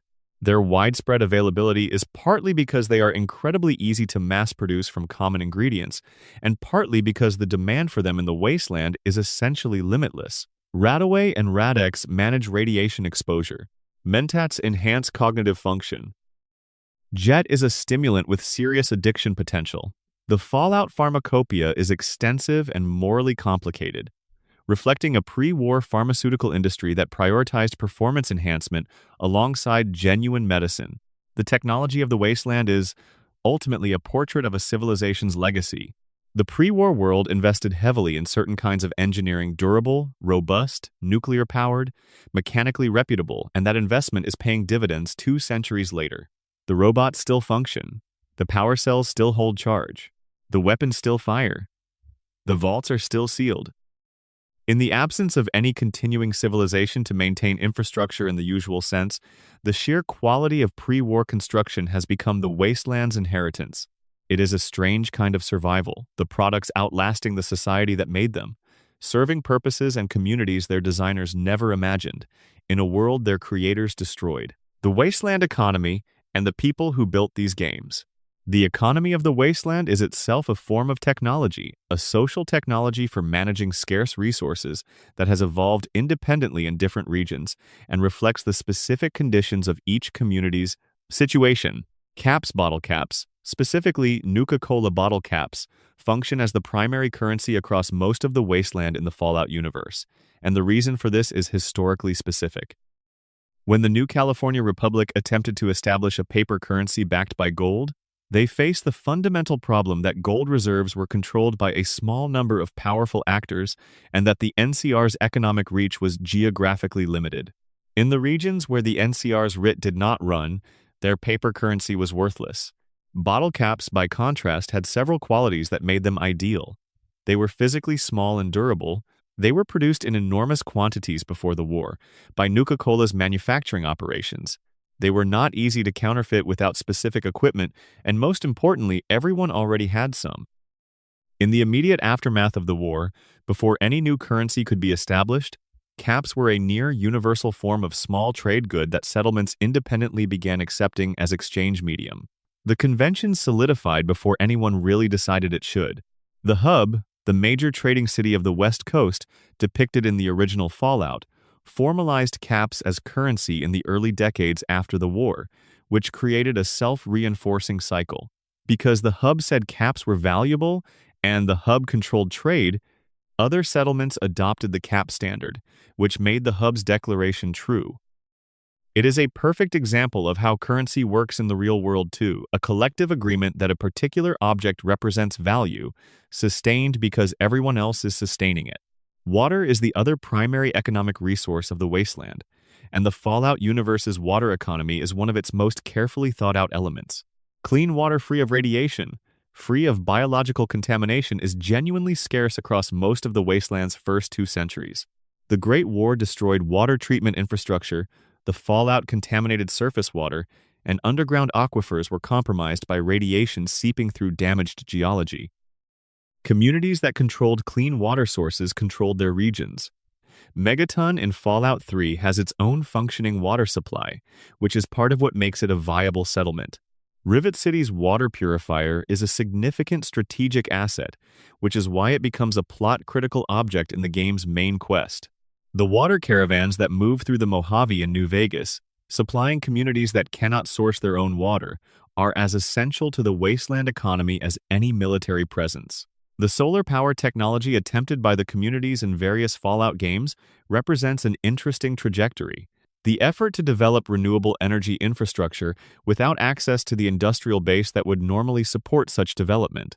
In Fallout, New Vegas's Honest Hearts DLC, Graham's community in Zion Canyon has developed a small-scale, water-driven power system. In Fallout 4's Commonwealth, some settlements have improvised generator systems running on whatever fuel can be scavenged. The transition from nuclear power, the dominant pre-war energy source, now mostly inaccessible due to the expertise and infrastructure required to maintain it, to improvised renewables is one of the wasteland's slower and less dramatic stories. But it is happening, and it matters. Now let us go deeper into the development history of the franchise, specifically into the stories of the people who made it. Tim Kaine, after leaving Interplay during Fallout 2's development, went on to co-found Troika Games, which produced Arcanum of Steamworks and Magic Obscura, Vampire, The Masquerade, Bloodlines, and The Temple of Elemental Evil before the studio closed in 2005. All three of these games share the hallmarks of Kaine's design sensibility, systemic depth, moral complexity, and a willingness to prioritize player choice over narrative control. Arcanum in particular is often cited alongside the original Fallout as evidence of what Kaine's approach to role-playing game design can produce when given sufficient creative freedom. Kaine later joined Obsidian Entertainment, where he has continued to work on role-playing projects. His occasional public discussions of Fallout's development through convention panels, YouTube interviews, and the detailed commentary he has provided on his own channel represent one of the most candid accounts of early AAA game development available from a primary participant. He is specific about what worked, honest about what didn't, and unusually willing to discuss the corporate and personnel dynamics that shaped the games people remember. Leonard Boyarsky, the art director whose visual sensibility defined the original Fallout's look, also co-founded Troika and has since worked on Diablo 3 and other projects. His contributions to Fallout's aesthetic are easy to underestimate because they operate at the level of basic visual vocabulary, the color choices, the illustration style, the specific way that retrofuturism was translated into game art rather than at the level of easily quoted features. But those choices are what make the world immediately legible as Fallout World rather than generic post-apocalypse, and they have remained influential in the franchise's visual language across all subsequent entries. Jason Anderson, the third member of the original creative core, also left during Fallout 2's development and has since worked at various studios. The dispersal of the original team before the franchise really achieved its cultural impact is one of the stranger facts of Fallout's history. The people most responsible for creating it were largely gone before the world fully recognized what had been created. Fergus Urquhart, who led Black Isle and now leads Obsidian Entertainment, has been one of the most important figures in the franchise's extended history, not as a designer in the Kaine, Boyarsky, Anderson mold, but as the producer and executive who has created and maintained environments where ambitious role-playing games can be made. His judgment in supporting Van Buren, in recognizing the talent that formed Obsidian after Black Isle's closure, and in securing the New Vegas commission from Bethesda, reflects a consistent commitment to the kind of games that prioritize depth over accessibility. Obsidian's track record under his leadership Fallout, New Vegas, Pillars of Eternity, Outer Worlds, Pentiment is one of the strongest in the modern role-playing game space. Josh Sawyer's influence on New Vegas extends well beyond the development period. His continued engagement with the game's design through public commentary, his willingness to answer lore questions, and his occasional revisiting of New Vegas through modded playthroughs have made him the closest thing the franchise has to an ongoing creative voice from its most critically acclaimed period. His stated design philosophy that player choices should have genuine consequences, that moral complexity should not be resolved into simple binaries, that the player's freedom to fail and recover is as important as their freedom to succeed, reads as a statement of values that the best Fallout games embody. Todd Howard, Bethesda's creative director, has been the public face of the franchise's Bethesda era in a way that makes him both celebrated and scrutinized. His consistent championing of the Fallout IP within Bethesda, his role in acquiring the license, in producing Fallout 3, in greenlighting New Vegas despite its compressed timeline, in overseeing Fallout 4 and 76, makes him a central figure in whatever the franchise has become since 2008. His involvement in the Amazon series, and his evident understanding of how to translate the franchise's qualities into a new medium, suggests a stewardship that takes the long view. The story of the Fallout franchise's development is, in many ways, a story about institutional precarity and creative persistence. The games were created by people who had to fight for them within commercial environments that were not always supportive. They were continued by different people working in different contexts who brought their own interpretations to a foundation they had inherited. They were nearly lost when Interplay collapsed and the rights became uncertain. They were revived by a company with different methods and priorities that nonetheless recognized what made the franchise worth reviving. And through all of this, the core of the thing, the aesthetic, the philosophy, the specific register of dark humor and moral seriousness survived and remained recognizable. That survival is itself a kind of argument. The wasteland metaphor keeps proving apt. Things can be irradiated and changed and transformed beyond recognition, and still, in some essential way, persist. The original Fallout and Fallout 4 are very different games, made by very different teams in very different eras. But they are recognizably cousins. They share a family resemblance that transcends the differences in execution. The genes are there, the heritage persists. And somewhere in the development process of Fallout 5, whatever form that eventually takes, those genes are still present, still shaping something that will carry them forward into another era.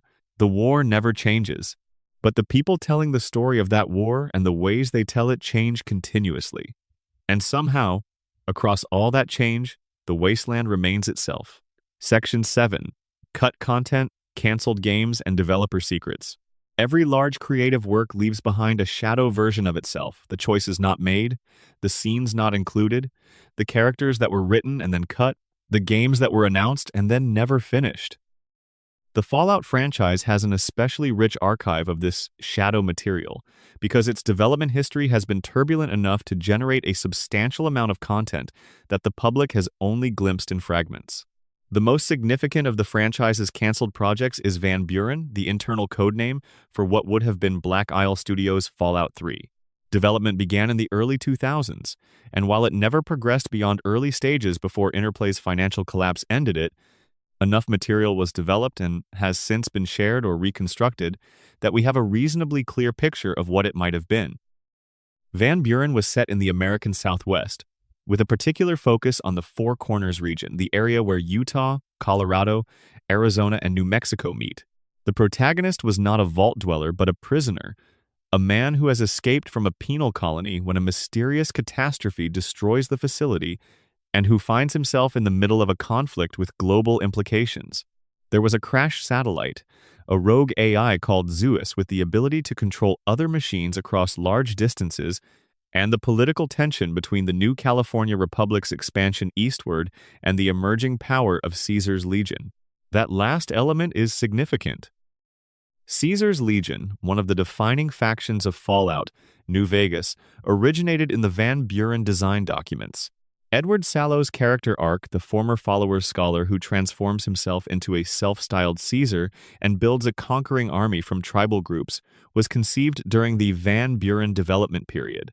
When Obsidian acquired the material after the Black Isle diaspora, they carried this concept forward into New Vegas, giving a coherent fictional history to a faction that might otherwise never have existed. The Big Mountain Research Center, Big MT, which players explore in the Old World Blues DLC for New Vegas, is also a direct descendant of Van Buren lore. The Boulder Dome, a major location in Van Buren's design, was transformed and reimagined into Big MT, preserving the core concept of a high-tech research installation gone catastrophically wrong, while adapting it to the new game's setting and tone.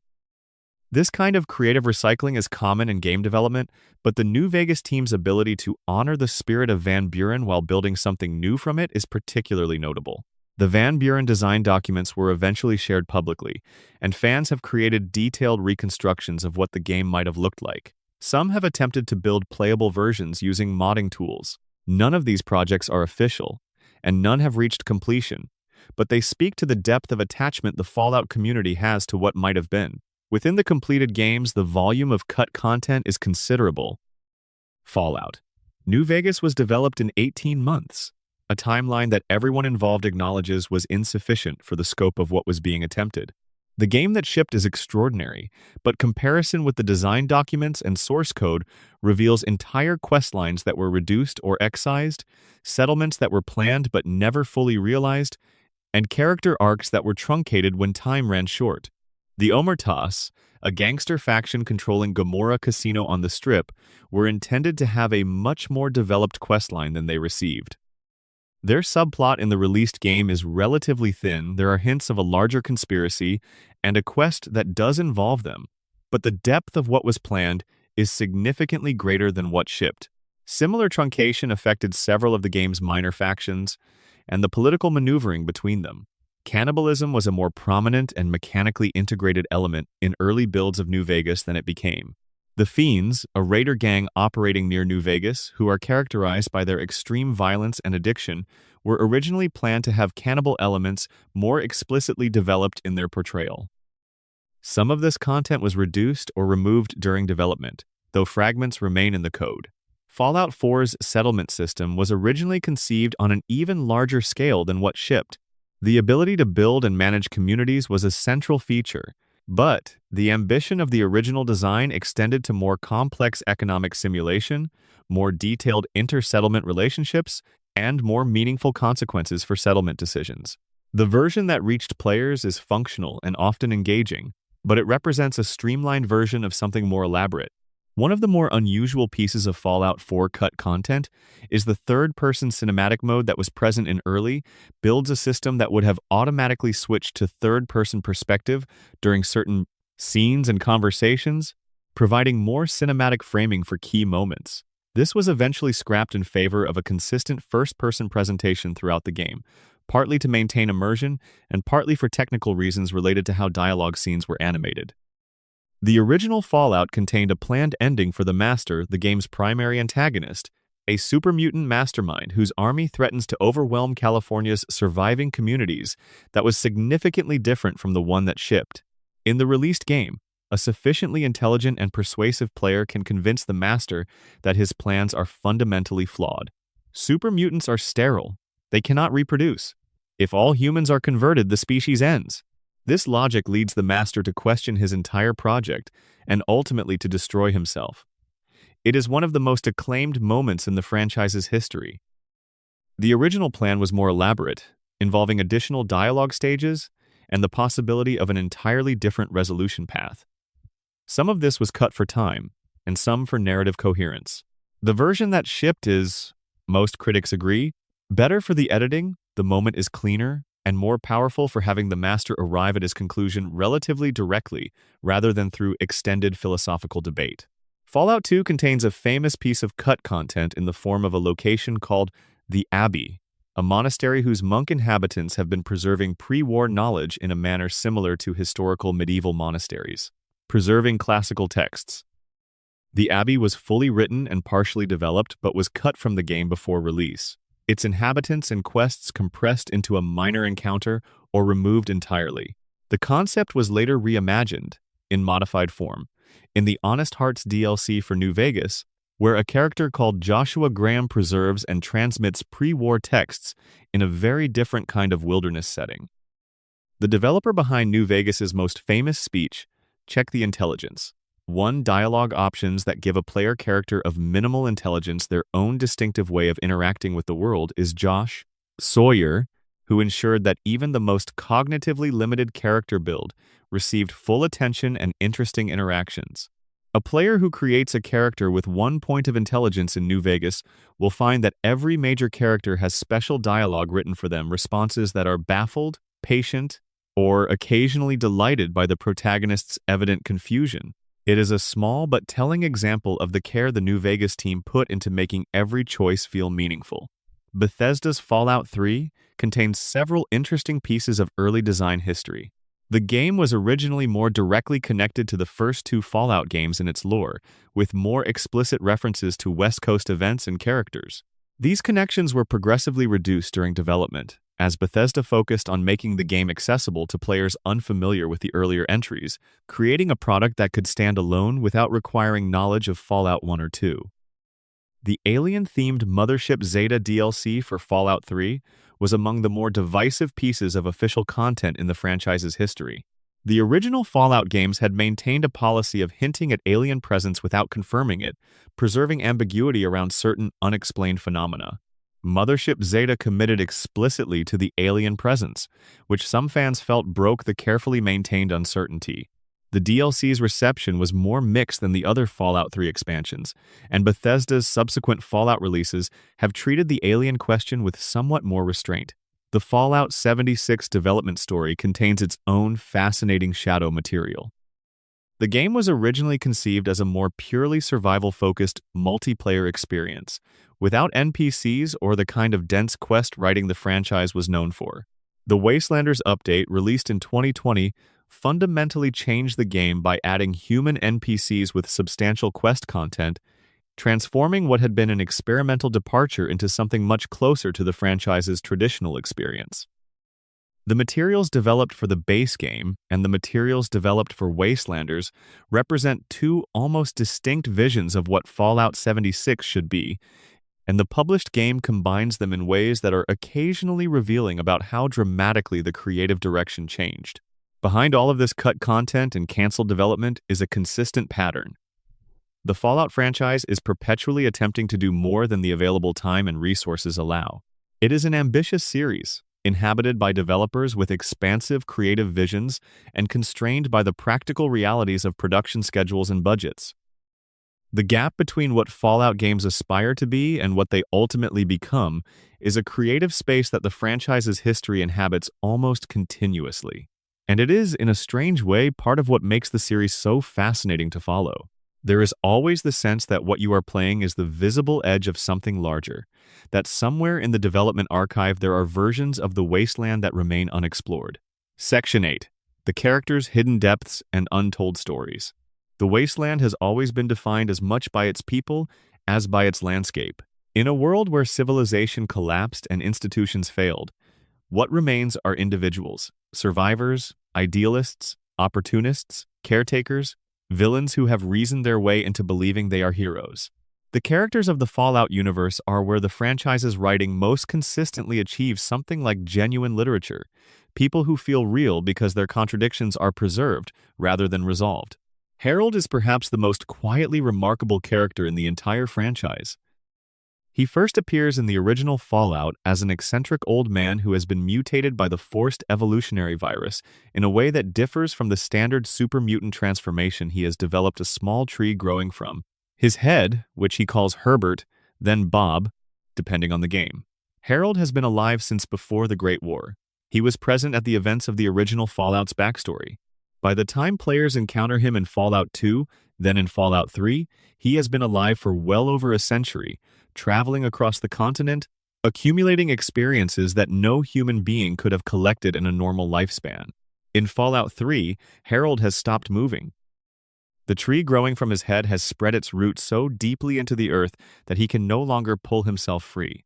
He has become stationary, and the forest has grown around him an organic Eden in the capital wasteland, nurtured by whatever the tree is radiating into the soil. His followers have built a community around him and worship him as a deity. Harold finds this deeply uncomfortable. He never asked to be anyone's god. He never asked to be a tree. He asked for very little, actually, and been given an extraordinary amount of it in the wrong currency entirely. The player's choices in Harold's questline determine his ultimate fate, and the range of possible outcomes from granting him death as a release to allowing his forest to spread across the wasteland gives his story a moral weight unusual even for Fallout. He is one of the franchise's most effective arguments for compassionate engagement with the living world, dressed up as a mutant who has had a tree growing out of his skull for approximately 100 years. The Master, the primary antagonist of the original Fallout, deserves more attention than villain summaries typically give him. His full history is tragic in a way that accumulates slowly. Richard Gray was a scientist working with the forced evolutionary virus, who fell into a vat of the substance during a fight with raiders.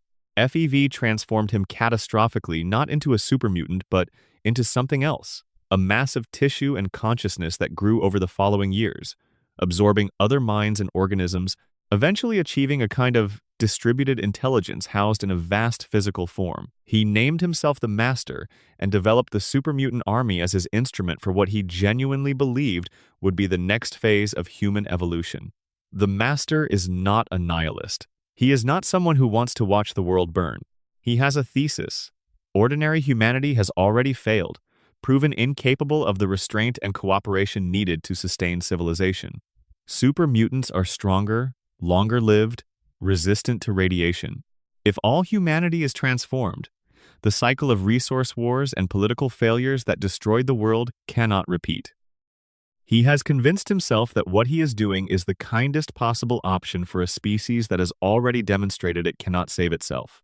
The scene in which a player with sufficient intelligence and speech skill can present the Master with the genetic argument for why his plan is impossible, super mutants are sterile, no transformation can succeed if the result is a population that cannot reproduce, is still discussed decades after the original game's release.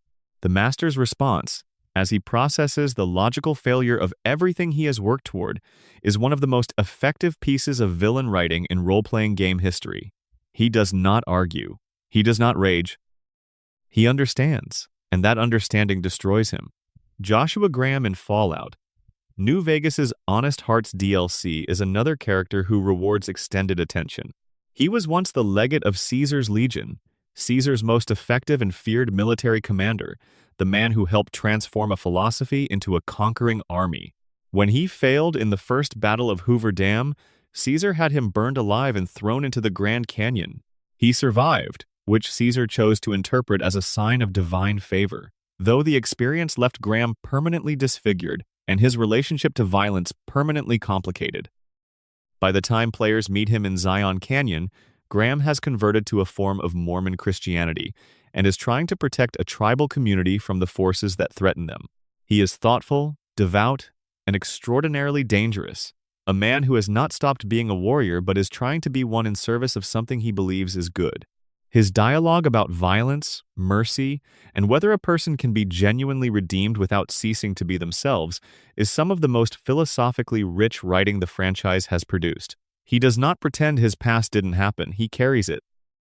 Raul Tejada, the ghoul companion of New Vegas, is a gunslinger who has been alive since before the Great War, which means he has 200 years of personal history behind his dry, sardonic exterior. His companion questline explores his weariness with the wasteland, his uncertainty about whether continuing to survive has any meaning, and his eventual choice about how to spend whatever time remains to him. His optional conclusion whether he returns to the life of a mechanic he has been living or returns to the life of a gunfighter he once was is presented without judgment. Both are valid choices for someone who has earned the right to choose. Veronica Santangelo, the Brotherhood of Steel companion in New Vegas, carries a quieter tragedy. She is a Brotherhood member who has come to the conclusion that her organization's doctrine is leading them toward irrelevance and eventual extinction. But she is also someone who was raised by the Brotherhood and loves the people in it. She wants to change an institution that has no mechanism for accepting change, from inside a hierarchy that punishes dissent. Her questline is about what it means to try to reform something you love, when that something may be beyond reforming. Nick Valentine, the synth detective of Fallout 4, is interesting specifically because of the ambiguity at his core. He is an android that was modeled on a pre-war police detective named Nick Valentine, carrying that detective's memories and personality alongside the certain knowledge that those memories belong to someone who died over 200 years ago. The question of whether he is Nick Valentine, or a copy of Nick Valentine's personality running in a mechanical substrate, or something entirely new that contains Nick Valentine as a component. This is something Nick thinks about often, and his dialogue on the subject is treated with the seriousness it deserves. Strong, the super mutant companion, also from Fallout 4, operates on a very different register. He is searching for the mythical milk of human kindness, a concept he encountered in a pre-war book of Shakespeare quotations and has fixated on without fully understanding. His misinterpretation is played for gentle comedy, but also has something genuinely poignant to it. The idea of a violent, simple creature being drawn toward the concept of kindness without having a framework to understand what it actually means. Father, the primary antagonist of Fallout 4's Institute questline, is notable for revealing himself relatively early in the game as Sean, the player character's son. The emotional complexity of this reveal depends enormously on the player's own choices and relationship with the game's narrative, but the design intention is to create an antagonist who cannot be reduced to pure villainy because he is, biologically and historically, your child. Fallout 4's writers wanted players to feel the pull of competing loyalties, to understand why Sean believes in the Institute's mission even while the player might be working to destroy it. The unnamed Courier of New Vegas is perhaps the franchise's most successful player character, specifically because so little is specified about them. They were a mail carrier. They were shot in the head and left for dead. They survived because of extraordinary luck or extraordinary stubbornness or both. Beyond these minimal facts, the courier's identity is entirely the player's construction, gender, background, moral framework, emotional response to the world. The emptiness of the character at the beginning is deliberate, a vacuum that the player's choices fill over the course of the game. By the time the ending arrives, the courier's choices have shaped the entire Mojave wasteland. A character who barely existed at the start has rewritten history. What these characters share is an approach to writing that treats moral complexity not as a problem to be solved, but as a condition to be inhabited. They are not resolved. They are ongoing. Harold is still growing. Joshua Graham is still praying and fighting. Nick Valentine is still uncertain about the nature of his own continuity. The wasteland does not provide neat conclusions, and neither do the people who wander through it. That openness, the sense that these characters will continue existing and questioning and changing after the player's interaction with them has ended, is what gives Fallout's cast their unusual staying power. You don't finish the story of these people. You visit a chapter of it, and then you leave, and they go on without you. Deeper into character and sound. There are characters in the Fallout universe whose impact exceeds their screen time significantly, and some of them deserve more careful attention than the primary character section had room for. Dean Domino, the ghoul lounge singer at the center of the Dead Money DLC, is one of the most nuanced antagonists in the franchise's history. He was a pre-war entertainer, a genuinely talented performer with a complicated personal history, including a vendetta against Frederick Sinclair, the owner of the Sierra Madre casino who he believed had humiliated him. He survived the Great War as a ghoul, maintaining his intelligence and his personality, but also his bitterness, which has had 200 years to become something architectural. By the time the courier meets him, Domino is not simply an angry person. He is a person who has allowed his anger to become his entire organizing principle, who has spent 2 centuries in a ruined casino pursuing a revenge fantasy against a man who died with the rest of the pre-war world. What makes Domino interesting rather than simply pathetic is that his perspective is not entirely wrong. He was wronged. The slight against him was real. But the scale of his response to that slight 2 centuries of single-minded fixation, the cultivation of danger and manipulation as his primary relationship to other people, illuminates something about what happens to grievance when it is allowed to run without resolution or release. He is a character study in what the wasteland can do to personality when survival replaces growth as the primary orientation. Christine Royce, Domino's foil in Dead Money, has been rendered mute by the Sierra Madre's technology she communicates through gesture and the limited written communication that the game allows. This constraint on her characterization is handled with considerable ingenuity by the writers, who use her silence to communicate a great deal about what happened to her, about her relationship with Veronica, about the way loss can be carried quietly and still define everything. Her story arc across the DLC moves from a state of being defined by what was done to her toward a choice about what she will do next. A movement from object of history to agent of it. Boone, the New Vegas companion who is former 1st Recon military and has been carrying the weight of an act he cannot forgive himself for, illustrates something important about how the franchise handles trauma. His grief is not resolved by killing things, even though killing things is the mechanic through which his companion quest is conducted. The catharsis he finds at the end of his story arc is partial and limited, and involves accepting rather than escaping the past. He will continue to be the person who made the choice he made, The question is what he does with that recognition. The game refuses to tell him and the player that forgiveness is simple or that suffering ends cleanly. Lily Bowen in New Vegas is a Nightkin supermutant, a supermutant who has been exposed to Stealth Boy technology so extensively that she has developed serious psychological damage, including disassociation and the presence of an internal voice. She identifies as her granddaughter from her human life. She collects the memories and the voice as a connection to something she lost when she was transformed. The ethical complexity of her companion questline, which involves the player deciding whether to help her recover more of her memories at the cost of her stability or maintain her current fragile equilibrium, is handled with unusual care. There is no clearly correct answer, and the game does not pretend there is. The King, in New Vegas, leads a gang called the Kings, whose entire aesthetic and cultural identity is built on their reverence for an unnamed pre-war entertainer, clearly Elvis Presley, though the name is never used. The Kings have a headquarters in a pre-war school of Elvis impersonation, and they have maintained its traditions and style for generations, without any of them knowing who the original was or that he was a real person rather than simply a kind of cultural archetype. Their loyalty is to an image they have internalized so thoroughly that the original is irrelevant. It is a small, perfect story about how culture is transmitted and transformed over time, and about how the specific becomes the generic through generations of imitation. The survivalist in Lonesome Road's predecessor DLC, Honest Hearts, Randall Clark, is a character known entirely through the holotapes and notes he left behind over the years he spent in Zion Canyon. He never appears as a living character.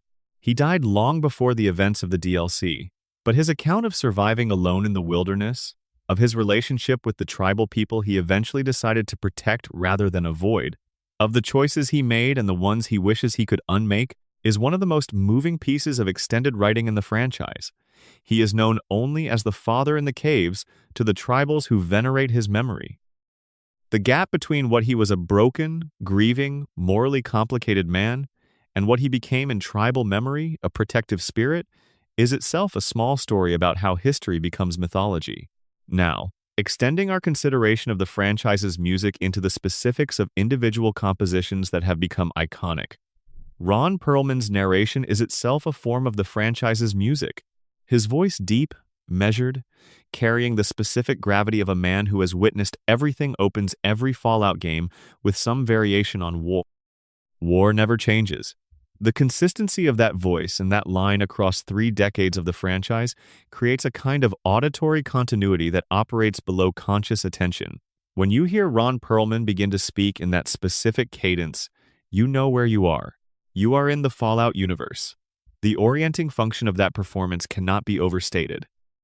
Mark Morgan's Metallic Monks, the track that plays on Fallout 1's character creation screen, was created using a combination of synthesizers, found sounds, and a particular processing technique that Morgan has described as attempting to make the music sound like something that has been decaying for a long time. Not rotten, but worn, stripped of everything inessential.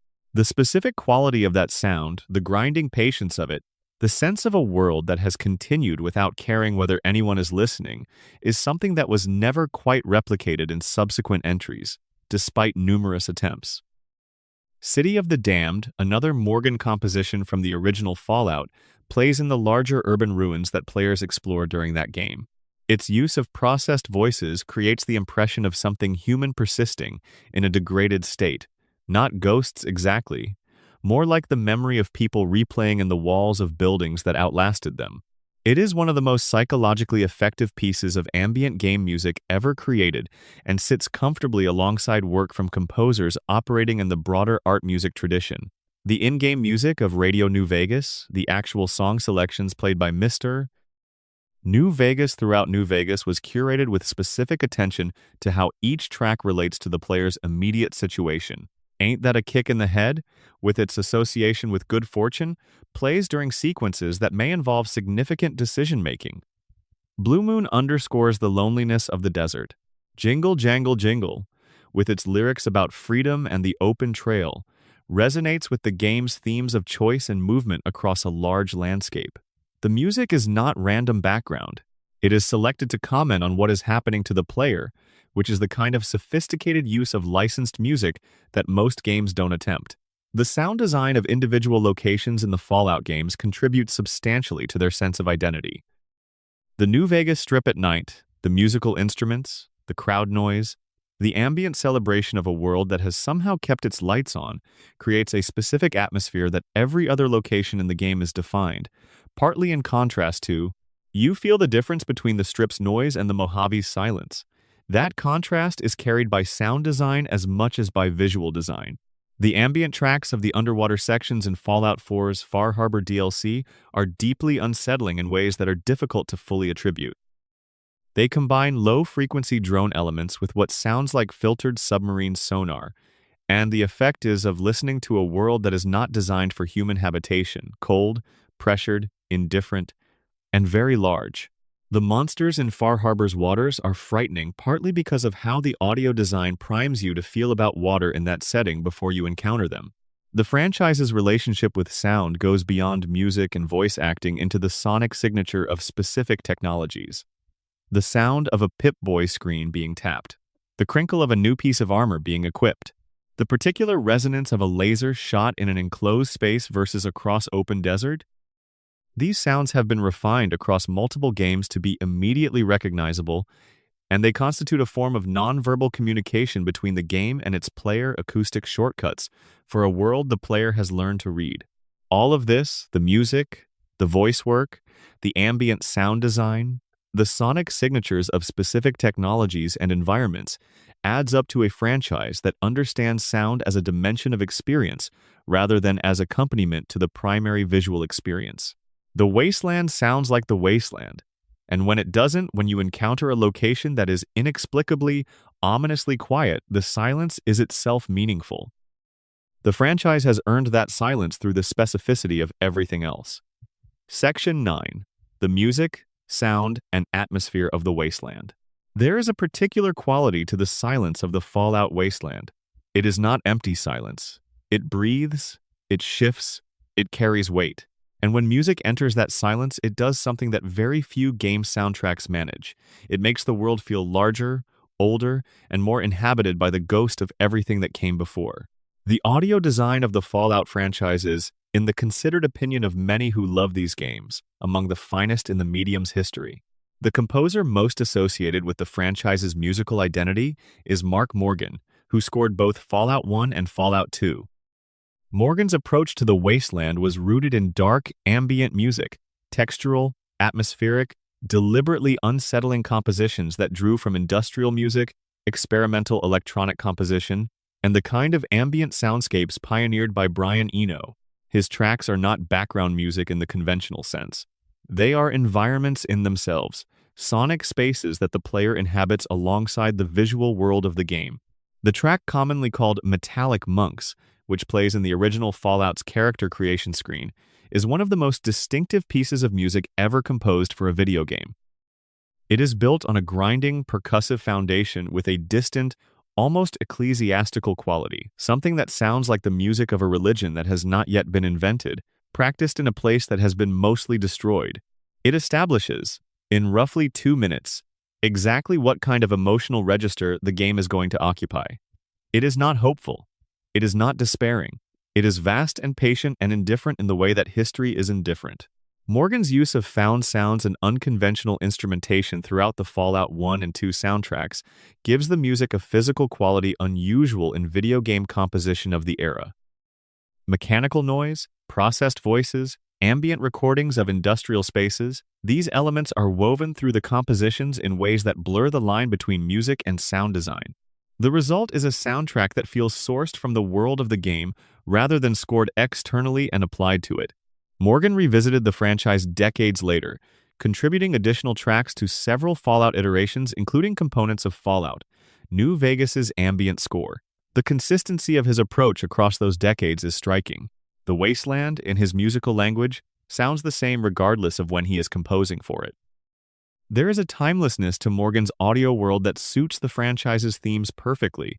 This is a place that has stepped outside of ordinary history, and its music reflects that displacement. Enon Zur took over as the primary composer beginning with Fallout 3, and he brought a different sensibility to the material. Where Morgan's work was primarily textural and ambient, Xur's compositions for the capital Wasteland are more overtly melodic. There are identifiable themes, recurring motifs, passages that evoke specific emotional responses more directly. The main theme of Fallout 3 is an expansive, somewhat melancholy orchestral piece that captures the game's particular mixture of desolation and tentative hope. It is a world where things have been catastrophically broken, but where light still reaches through the murk. Xur continued this work through Fallout 4 and Fallout 76. His Fallout 4 score is the most sonically diverse of his contributions, ranging from tense, combat-oriented pieces to quieter explorative passages, to the quietly beautiful main theme that plays over the game's introduction. He has spoken in interviews about wanting to capture the emotional landscape of a world trying to rebuild itself, something that acknowledges the loss without surrendering to it entirely. The licensed music of the Fallout franchise is, however, what most people think of first when the series' audio is discussed, because it represents one of the most creative and considered uses of existing music in game history. Galaxy News Radio in Fallout 3 introduced most players to the concept of in-world music broadcasting, a radio station run by a charismatic DJ named Three Dog, who mixes wasteland news commentary with pre-war music played from a collection of intact records. The selection was curated to reflect the specific aesthetic of the Fallout universe's pre-war culture: big band, jazz, swing, early rock and roll, the musical tradition of the 1940s and 1950s that the game's retro-futurism draws from. The Ink Spots are perhaps the most strongly associated musical group with the franchise across its entire history. Their song, Maybe from 1940, plays over the title screen of Fallout 1, and established a tonal relationship between the game's world and that particular era of American popular music that has persisted ever since. The Ink Spots' harmonized vocal style, smooth, gentle, faintly melancholy, creates an extraordinary contrast with the imagery of nuclear devastation. It is the sound of a world that no longer exists, preserved in recorded form, playing in the ruins of the civilization that produced it. We're the Ink Spots. I don't want to set the world on fire. Maybe these songs existed before Fallout and had their own histories and meanings, but the franchise's use of them has altered how many listeners experience them. Hearing I don't want to set the world on fire now, for anyone who has played the games, produces the specific dissonance of the franchise, the upbeat vocal arrangement against the imagery of a world that was set on fire and burned. Mojave Music Radio in Fallout. New Vegas expanded the licensed music palette significantly, adding classic country and western tracks alongside the pre-war pop. Johnny Guitar, a well-known standard that has been covered many times, plays a significant role in New Vegas's audio identity. Dean Martin's Ain't That a Kick in the Head, used in promotional material for the game, captures the Las Vegas setting's particular mixture of glamour and emptiness. The neon lights still glow in New Vegas.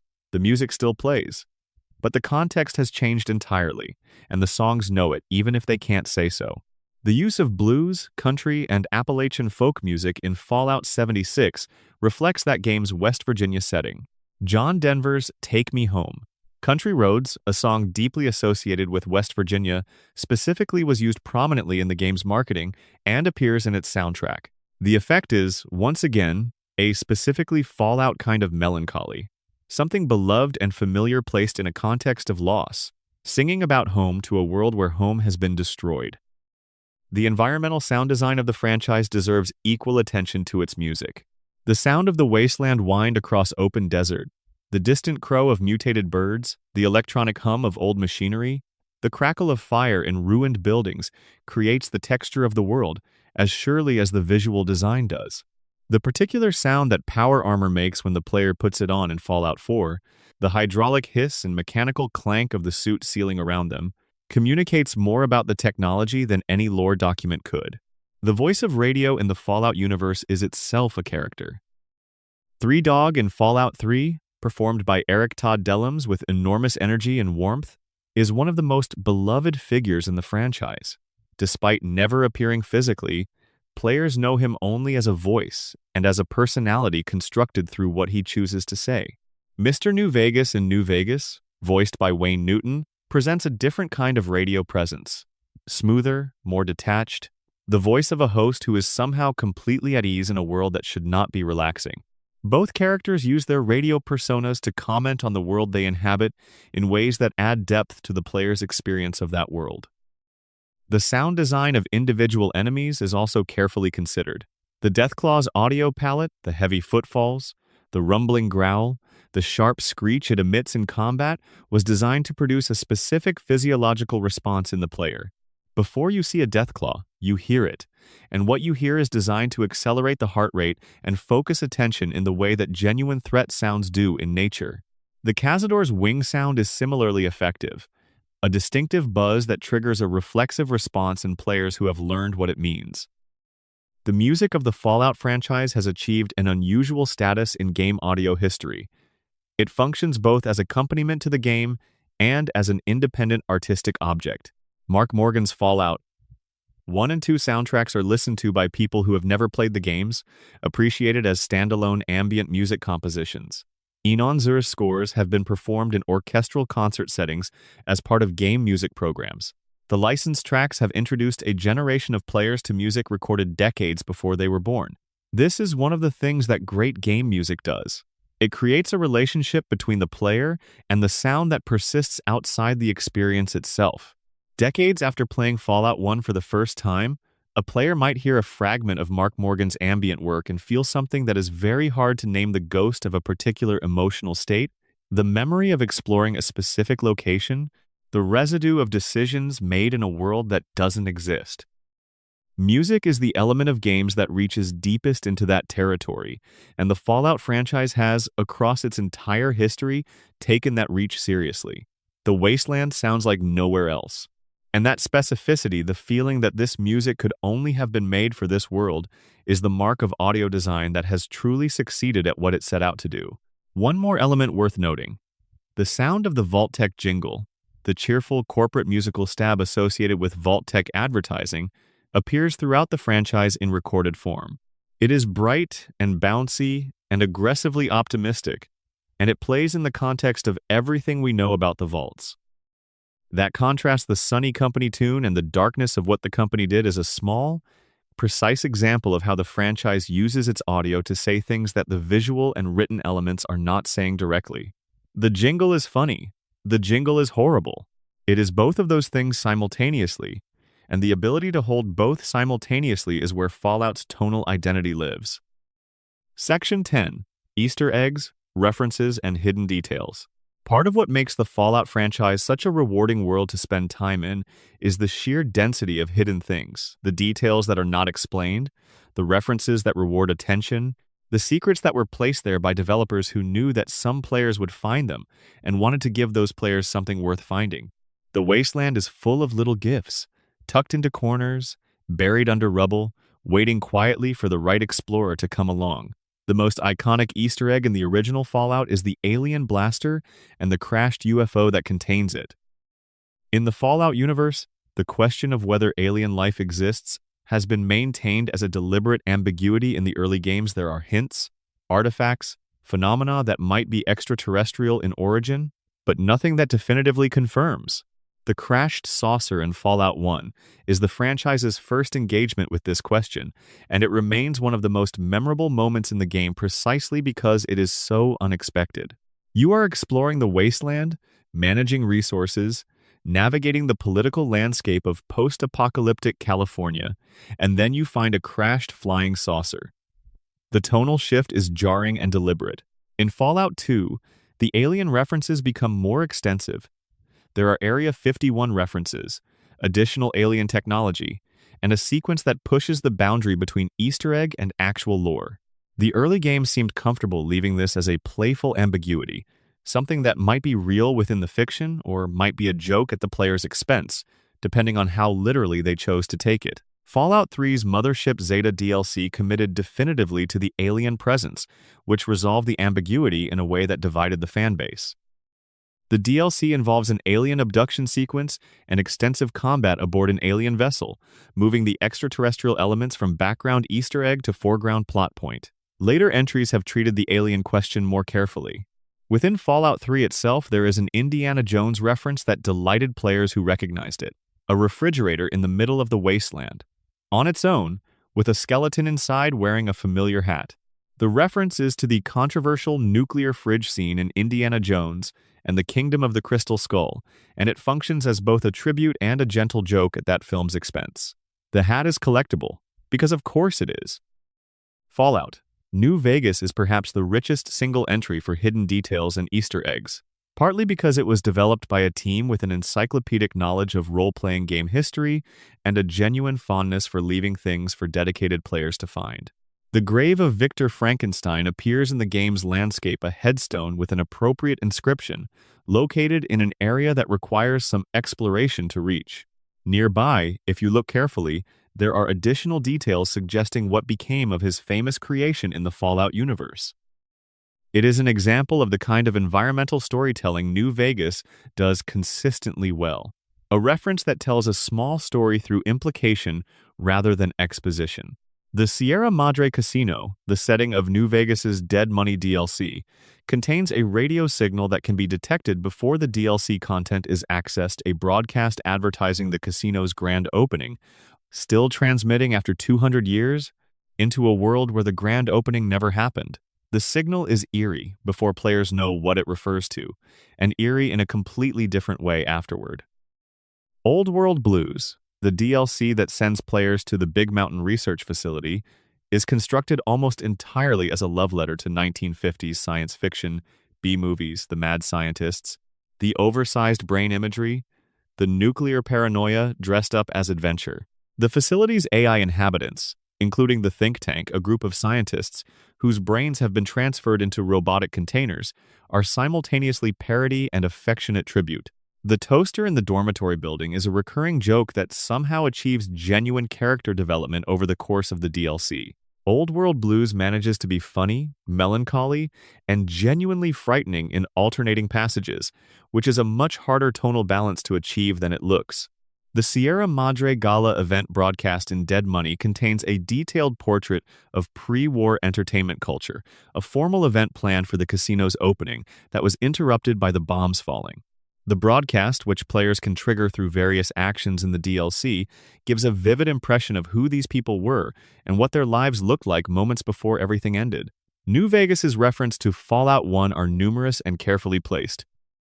Vault 21 is a direct continuation of a location mentioned in the original game. The NCR's expansion into the Mojave is a consequence of events depicted or implied in Fallout 1 and 2. The Brotherhood of Steel's Civil War, mentioned in backstory documents players can find, connects directly to events that players who completed Fallout 1 and 2 might recognize. These connections serve both as rewards for longtime fans and as evidence that the Wasteland's history is continuous, that events in one game have genuine consequences in another. Fallout 4 contains a reference to The Shining in one of its most memorable environmental stories. In a hotel in the Commonwealth, players can find evidence of what happened there after the bombs fell, a set of rooms that tell a story of isolation, deteriorating sanity, and eventual violence, drawn in broad enough strokes to be recognizable as a tribute without being a direct copy. The horror of Fallout 4's environmental storytelling frequently achieves this quality. Situations recognizable in shape from other fiction, but given the specific texture of the Fallout universe. The Vault-Tec lunchbox, a collectible item in multiple Fallout games, contains a mystery. The first time a player opens one, a cheerful jingle plays and a small animation occurs. It functions as a loot container, providing random items. But the lunchboxes also contain, scattered through their possible drops, small painted action figures of various Fallout characters. Collecting them provides stat bonuses in some games. The lunchbox as a concept is very specifically a mid-century American artifact, something associated with school lunches and Cold War-era childhood, and its presence in the post-apocalyptic world has a specific poignancy. The game Bethesda made before Fallout 3, The Elder Scrolls 4, Oblivion contains a reference to a town called Andale that players of Fallout 3 will find familiar, a seemingly cheerful suburban community hiding extremely dark secrets. The specific combination of surface normalcy and profound wrongness is a signature of Bethesda's environmental design across both franchises. In Fallout 4, the Massachusetts State House, reimagined as a raider stronghold called the State House of Buggers by its occupants, contains a reference to the historical Freedom Trail. Following the trail's markings through the Commonwealth, solving a simple cipher puzzle leads to the railroad faction's headquarters, a secret organization dedicated to freeing escaped synths from the Institute. The puzzle is optional, unannounced, and rewards players who engage with the environment as something to be read rather than simply navigated. It is one of Fallout 4's finest design moments. A BioShock reference appears in New Vegas in the form of a significant story beat. Without going into excessive detail, the phrase "a slave obeys" and the context in which it appears in New Vegas directly echoes a pivotal moment in BioShock involving Andrew Ryan, and it functions both as a tribute and as a meditation on player agency that resonates with themes central to both games. Both franchises are interested in the question of what it means to follow instructions, and the New Vegas moment acknowledges that shared preoccupation explicitly. The pre-war newspapers and holotapes found throughout the franchise are often worth reading carefully because they contain details about pre-war society that are never highlighted or pointed out. Advertisements for products. News stories about international events. Personal correspondence between people who did not know that time was running out. Some of these are played for dark comedy, the cheerful advertising copy for nuclear products and domestic appliances, the corporate wellness newsletters in facilities where the workforce was exposed to lethal experiments. Others are simply sad. A letter never sent. A diary entry from someone planning for a future that did not arrive. The Fallout franchise's approach to Easter eggs and hidden details reflects something important about its creative philosophy. These things are placed not to be found by everyone, but to reward the players who look, who read the terminals, who explore the side passages, who pay attention to the environmental details that the main quest never points them toward. The Wasteland is a world that yields more to the curious than to the efficient. That design principle, running through every game in the franchise, is part of what makes it feel inexhaustible. There is always more to find. There is always something you missed. And coming back to find it, returning to familiar wastelands with fresh attention, looking for what you overlooked the first time, is one of the distinctive pleasures of the franchise. The developers who hide these things understand that they are participating in a conversation with their audience that extends beyond the official content of the game. They are saying, "We know you are looking closely. We know you will read the terminals and check the corners. And we put something there for you." The relationship between the Fallout franchise and its dedicated players is, in part, a relationship maintained through precisely this kind of hidden attention. The Wasteland rewards those who take it seriously, and the people who make it know that, and have been acting on that knowledge for decades. More hidden details and deeper lore threads. The environmental storytelling of the Fallout franchise, the practice of telling complete narratives through the physical arrangement of objects in space, without any dialogue or exposition, is one of its most distinctive and most influential contributions to game design. The Dunwich building in Fallout 3 is a masterclass in this technique. Players who explore the ruined office building find, scattered through its floors, a series of objects and recordings that tell the story of a pre-war company, Dunwich Borers LLC, with disturbing connections to something that predates the war, predates modern civilization, predates anything that the game's explicit history accounts for. There are stones with carvings. There are personal logs from workers who experienced increasingly alarming phenomena. There is a well with unusual properties. The game never explains what the Dunwich entity is or where it came from. It simply presents the evidence and trusts the player to feel appropriately disturbed. The reference is to H.P. Lovecraft, specifically to his story The Dunwich Horror, and it is one of several Lovecraftian elements scattered through the franchise. The Point Lookout DLC for Fallout 3 has an explicitly eldritch quality. The swamp setting, the cultists, the dreams, the suggestion of entities whose relationship to human history is one of ancient indifference rather than active malevolence. The specific texture of Lovecraftian horror, the smallness of humanity against a universe of forces that do not care, sits surprisingly well alongside Fallout's nuclear paranoia. Fallout 4's Cabot House questline introduces a storyline explicitly built around an artifact of pre-human origin that grants remarkable longevity to anyone in contact with it. The Cabot family has been alive for several hundred years as a result of Lorenzo Cabot's discovery of this artifact in North Africa before the war. The artifact's nature is never fully explained. There are hints of alien or extra-dimensional origin. There are suggestions that the family's centuries of exposure to it have begun to produce effects beyond longevity.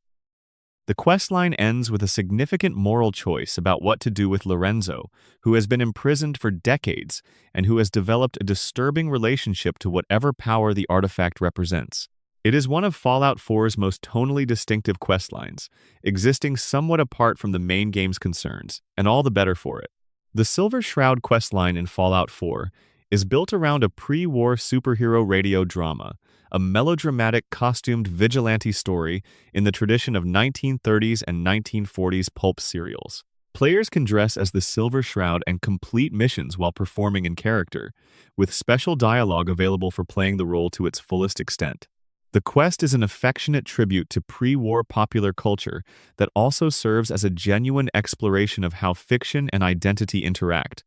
Whether playing the role of a hero can produce something like heroism, whether costume and performance can substitute for the genuine article, the Pip-Man, the rare version of the Pip-Boy color scheme available in specific versions of the game, is a detail so specific in its aesthetic reference Pac-Man, the iconic arcade game, that players might wonder why it is there at all.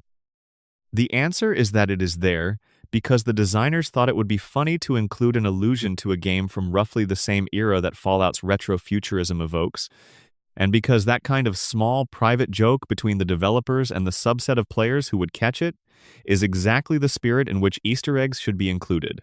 The Enclave oil rig from Fallout 2 contains, in its deepest sections, a presidential terminal that players with sufficient computer skills can access.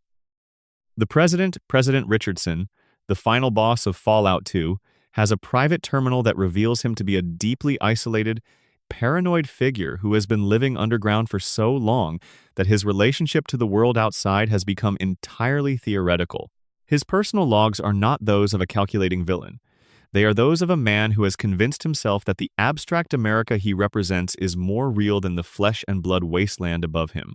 The terminal entries are one of the original game's finest pieces of character writing, delivered entirely without drama, in the dry, bureaucratic language of institutional communication. Now let us extend our consideration of the lore's open questions into some that are specific to individual games rather than the franchise as a whole. The fate of the original Vault Dweller, the protagonist of Fallout 1, is one of the franchise's more bittersweet historical footnotes. After saving Vault 13 and defeating the Master, the player character returns to the Vault only to be exiled. The Overseer who ordered the exile, a decision we can read about in Fallout 2, which is set 80 years later, was afraid of what the Vault Dweller represented. Someone who had seen the surface, who had survived it, who had developed a relationship with the outside world that the Vault's controlled environment could not accommodate. Exile was the decision of someone who prioritized the Vault's psychological stability over the expressed gratitude it owed its savior. The Vault Dweller went north. They founded a tribal community that eventually became the Chosen One's home village of Arroyo in Fallout 2. They eventually died, leaving behind a journal that players can find, which is a record of someone who managed to build something meaningful after being cast out. Their story does not end in bitterness. They built a family and a community, and they left a record for whoever found it. The journal is one of the original Fallout 2's most carefully placed objects, easy to miss but rich to find. The Burned Man's History, Joshua Graham's pre-conversion story as Caesar's legate, is referenced extensively in New Vegas but never depicted directly. We know what he did. We know the scale of the violence he committed in service of Caesar's expansion. What we do not know, and what the DLC wisely never tries to show us directly, is the specific texture of who he was before his conversion, what he thought about the people he killed, what his relationship to faith was, before he was thrown into the Grand Canyon, whether there were moments of doubt or only of certainty. The ambiguity in his past makes the specificity of his present more meaningful. He has made something of himself from the wreckage. What he was before the wreckage is a question that the wreckage has rendered both important and unanswerable. The question of Mr. House's true plan for New Vegas, what he intends to do with the city and its population in the very long term, is presented in the game through his own explanations, which are articulate and internally consistent, but which players have every reason to approach with skepticism. House presents himself as a pragmatist who has no interest in domination for its own sake, who simply wants to ensure that humanity does not destroy itself again, and who has determined that the most effective way to accomplish this is to place a benevolent but firm individual with sufficient technology and intelligence in a position of enduring control. The city, in his vision, is the foundation of a new kind of civilization that will eventually reach the stars. Is this cynical manipulation? A genuine project of human preservation that happens to place House himself at its center? Some mixture of both that House himself can no longer clearly distinguish? The game allows players to work for him, to oppose him, and to engage seriously with his arguments without being required to accept them. His fate in the game's various endings reflects the player's judgment, and the game has enough confidence in its own framing to leave that judgment genuinely open. The mysterious formula that can be found in various Fallout games, a pre-war pharmaceutical compound of uncertain origin and effect, is one of the franchise's stranger running threads. It appears in different games with different contextual implications, never fully explained, always suggesting a pre-war research program whose goals are never disclosed. Some fans believe it is connected to the forced evolutionary virus research. Others believe it represents an independent line of enhancement research with its own history. The games decline to confirm either reading. What makes the mysterious formula interesting as a recurring element is precisely what makes the franchise's best mysteries interesting in general. It suggests depth without demanding that depth be fully explored. You can play through every Fallout game without giving the formula a second thought. You can also spend significant time researching and cross-referencing its appearances and still not arrive at a definitive answer. Both relationships to the material are valid. Both are, in their different ways, exactly what the franchise seems to intend. The character of the forecaster in New Vegas, a child with precognitive abilities who sells information about likely futures, raises questions the game does not address. Precognition is not established as a real phenomenon in the Fallout universe's lore. The forecaster's abilities could be genuine psychic capability, could be the result of some specific exposure or mutation, or could be an act of elaborate performance, the ability to read people combined with enough genuine uncertainty in the wasteland that any plausible prediction has a reasonable chance of coming true. The game does not tell you which it is. The forecaster simply exists, provides information that is sometimes usefully cryptic, and leaves the metaphysics as an exercise for the player. The lore of the Fallout universe is ultimately a lore of productive incompleteness. It does not aspire to the encyclopedic comprehensiveness of some fantasy settings where every piece of history is accounted for and every mystery has a filed answer. It aspires instead to the condition of real history, fragmentary, partially legible, full of connections that can be made but not confirmed, and populated by questions that matter not because they will be answered, but because the asking of them reveals something about the questioner. The wasteland keeps its secrets. That is part of why we keep returning to it. Section 11. Lore mysteries and unanswered questions. The Fallout universe maintains its integrity partly through what it refuses to explain. A lesser franchise would feel compelled to resolve its ambiguities to identify the first aggressor in the Great War, to reveal the true nature of the mysterious stranger, to provide definitive answers to the theological and philosophical questions its characters raise. Fallout, at its best, understands that certain mysteries are more valuable unresolved than answered, that the questions themselves do more work than any answer could. The question of who fired first in the Great War is the franchise's most significant deliberate ambiguity. The bombs fell on the 23rd of October, 2077. They fell on both the United States and China. Beyond that, the historical record, what survives of it, is incomplete, contradictory, and in some cases clearly propagandistic. American records suggest Chinese aggression. The few Chinese perspectives that survive in the games suggest American provocation. The exchange was so rapid and so total that the sequence of events in those final hours may simply be unrecoverable. But there is a further possibility that the lore leaves open, that neither side launched first in the sense of a deliberate strategic decision. The mid-21st century United States of Fallout's world maintained a vast nuclear arsenal with multiple launch authorities.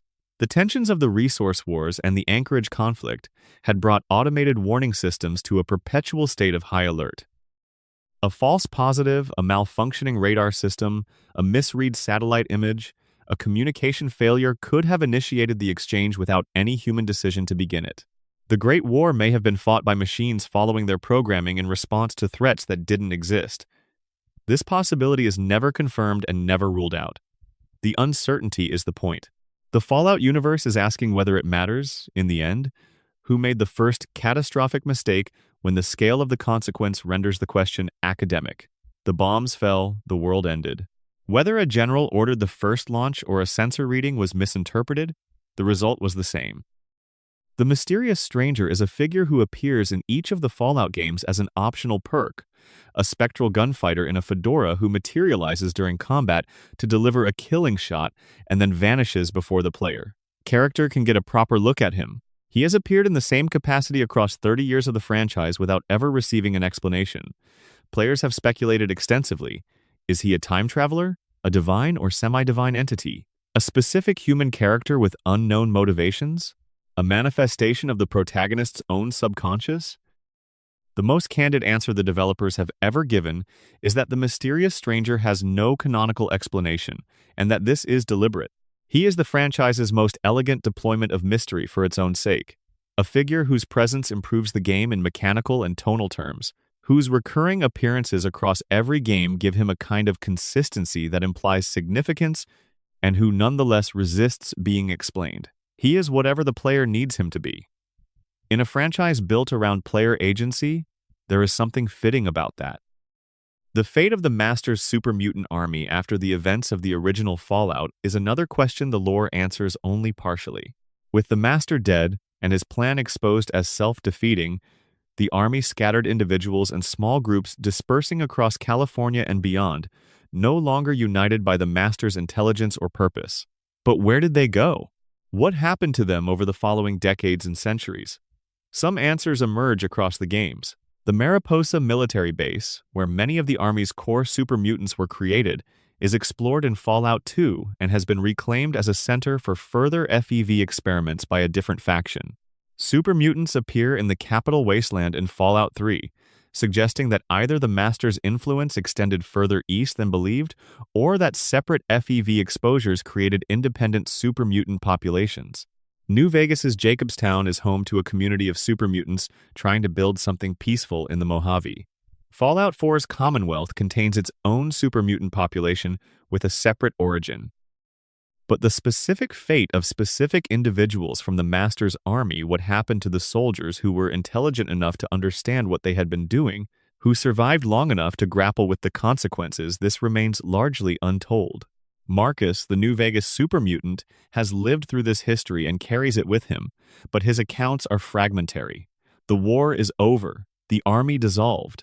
What it means to have been part of that and to continue living afterward is a question the franchise circles without ever fully engaging. The nature of the Institute, what they actually plan to do with their synth technology and their underground civilization, in the very long run is presented in Fallout 4, but not fully resolved regardless of how the game ends. The Institute's stated goal is to build a new civilization underground, while the wasteland above becomes their testing ground and resource base. But their methodology, replacing human beings with synthetic duplicates, observing and interfering with surface communities without their knowledge, raises questions about their ultimate intentions that the game's various endings don't entirely settle. Are the Institute genuinely working toward the civilization they claim? Are their scientific elite capable of building something better than what the pre-war world produced, given that they share many of the pre-war world's assumptions about who gets to make decisions on behalf of everyone else? The game presents 4 faction ending scenarios, and in each of them the Institute's long-term future remains genuinely uncertain. You can destroy them, which resolves the immediate conflict, but doesn't answer the question of whether their approach could have led somewhere worthwhile. You can support them, which endorses their methods but doesn't guarantee their goals. The mystery is built into the structure of their story. The Divide, the setting of Fallout. New Vegas's Lonesome Road DLC presents perhaps the franchise's most personally charged lore mystery. The Divide was once a community, apparently prospering, before a catastrophe reduced it to a wasteland of perpetual storms and radiation.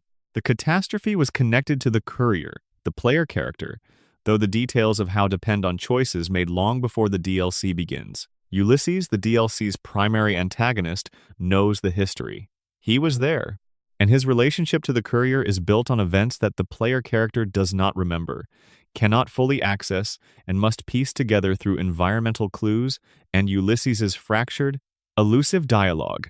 The Divide's history is a mystery that is simultaneously personal and geopolitical, a story about one person's choices and the scale of consequences that individuals can inadvertently set in motion. The religion of Adam, which appears in Fallout 3's Megaton and becomes significantly more developed in Fallout 4 and its Far Harbor DLC, poses philosophical questions the franchise treats with unusual seriousness. The children of Adam worship the atomic bomb as a divine object. They see nuclear fission not as destruction but as transformation, the splitting of matter into new forms as a kind of sacred process. They are frequently portrayed as fanatics, but the lore consistently gives them enough internal coherence that their worldview cannot be dismissed as simply crazy. The High Confessor Tectus in Far Harbor is a fundamentalist, but Confessor Richter represents a more contemplative tradition within the same faith. Mother Isolde in Fallout 76 brings the religion to an Appalachian context with its own regional variations. These characters suggest a faith that is genuinely grappling with the world it inhabits, that has developed theology in response to the specific conditions of the wasteland. Whether the atom they worship is simply nuclear energy or something more, whether there is something genuinely divine in the wasteland's radioactive transformation of life, the franchise declines to answer. The pre-war conspiracy around which much of Fallout 3's backstory is built, the various classified programs, the government overreach, the deliberate suppression of information about what Vault-Tec was doing, raises a question the game never fully addresses. How much did ordinary pre-war Americans know about what their government was doing in their name? The answer, as far as it can be reconstructed from in-game documents, seems to be very little. The programs were secret, the vaults were marketed as genuine protection, the FEV research was classified above almost every civilian access level. But how much did they know and choose not to look at? How much of the pre-war civilization's functioning depended on deliberate incuriosity about the institutions that served it? These questions are not answered in the games, and they are not meant to be. They are part of the texture of the world, the thematic undercurrent that makes the wasteland feel like the consequence of real failures rather than a fictional apocalypse introduced for adventure purposes. The Fallout universe is always asking what led here, and never quite finishing the answer, because the answer is too large and too human to be completed. The final mystery worth dwelling on is perhaps the simplest. What is the wasteland becoming? The franchise spans roughly 200 years of post-apocalyptic history, from the immediate aftermath of the Great War through the complex political landscape of the mid-23rd century. In that time, civilization has clearly begun to reconstitute itself: cities, governments, economies, cultures, religions, art. The process is slow and violent and deeply uneven. But it is happening. Where does it lead? The Fallout universe has never shown us the far future of its timeline, never depicted the 24th or 25th century wasteland, where the rebuilding has had more time to take hold. That deliberate refusal to show the end point of the process keeps the franchise's central tension alive. The question of whether humanity, given a second chance after destroying its first civilization, will make the same mistakes again. The answer is not shown because it isn't known. The people of the wasteland don't know either. And that shared uncertainty between the characters and the audience is one of the things that makes the franchise feel genuinely meaningful rather than merely entertaining. Section 12. Fallout's cultural legacy and the future of the wasteland. There is a word that gets used a lot in discussions of creative work that achieves a certain kind of longevity. The word is enduring. It suggests something that survives beyond its immediate context, that accumulates meaning over time rather than being exhausted by it. Fallout has become one of gaming's most enduring franchises in this precise sense, and understanding why requires looking at both what the games achieved in themselves and what they have meant to the culture around them. When the original Fallout was released in 1997, the role-playing game market was a reasonably well-defined territory. There were certain conventions, fantasy settings, leveling systems, dialogue trees, choice, and consequence. Fallout occupied that territory but gave it a completely different aesthetic and tonal register. The post-apocalyptic setting was not new to fiction, but the specific combination of retrofuturism, dark humor, moral complexity, and genuine player agency that Fallout assembled was genuinely novel. Players responded with the kind of passionate loyalty that builds lasting franchises. The second game deepened everything the first had established. By the time Fallout 2 was released in 1998, the franchise had a dedicated community of players who were not just enjoying the games but actively engaging with their world, discussing the lore, theorizing about implications, creating fan content, building communities around shared enthusiasm for the wasteland. This kind of deep community engagement, which we now recognize as a marker of lasting cultural impact, was present in Fallout almost from the beginning. The interregnum between Fallout 2 and Fallout 3, nearly a decade, is itself part of the franchise's cultural story. Those years saw the community maintain its enthusiasm without new content to feed it, keeping the memory of the franchise alive through fan projects, mods, and sustained discussion. When Bethesda announced Fallout 3 Inches 2007, the announcement was met with a level of anticipation that reflected a decade of waiting. The game sold 3 times what Oblivion had in its first week, a commercial performance that established the franchise in the mainstream gaming consciousness in an entirely new way. The modding community that developed around Fallout 3 and the subsequent Bethesda entries has been one of the most creatively productive in gaming history. The Fallout modding scene is not simply about patching bugs or adding convenience features. It includes total conversion projects of extraordinary ambition, fan-made expansions that rival official DLC in scope and quality, and community efforts to preserve and document the franchise's history. The Frontier, released in 2021 after years of development, is a full expansion for Fallout. New Vegas that adds an entirely new region, the frozen wastes of Portland, Oregon, with new factions, quests, companions, and story content. It was made by a team of volunteers over approximately 8 years.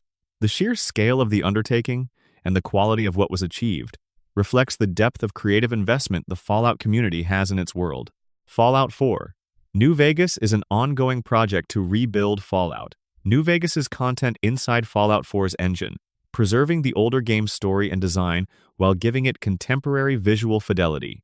Projects like this one, which have been in development for years and involve dozens of contributors, demonstrate the extraordinary lengths to which dedicated fans will go to engage with material they love. This is not casual enthusiasm.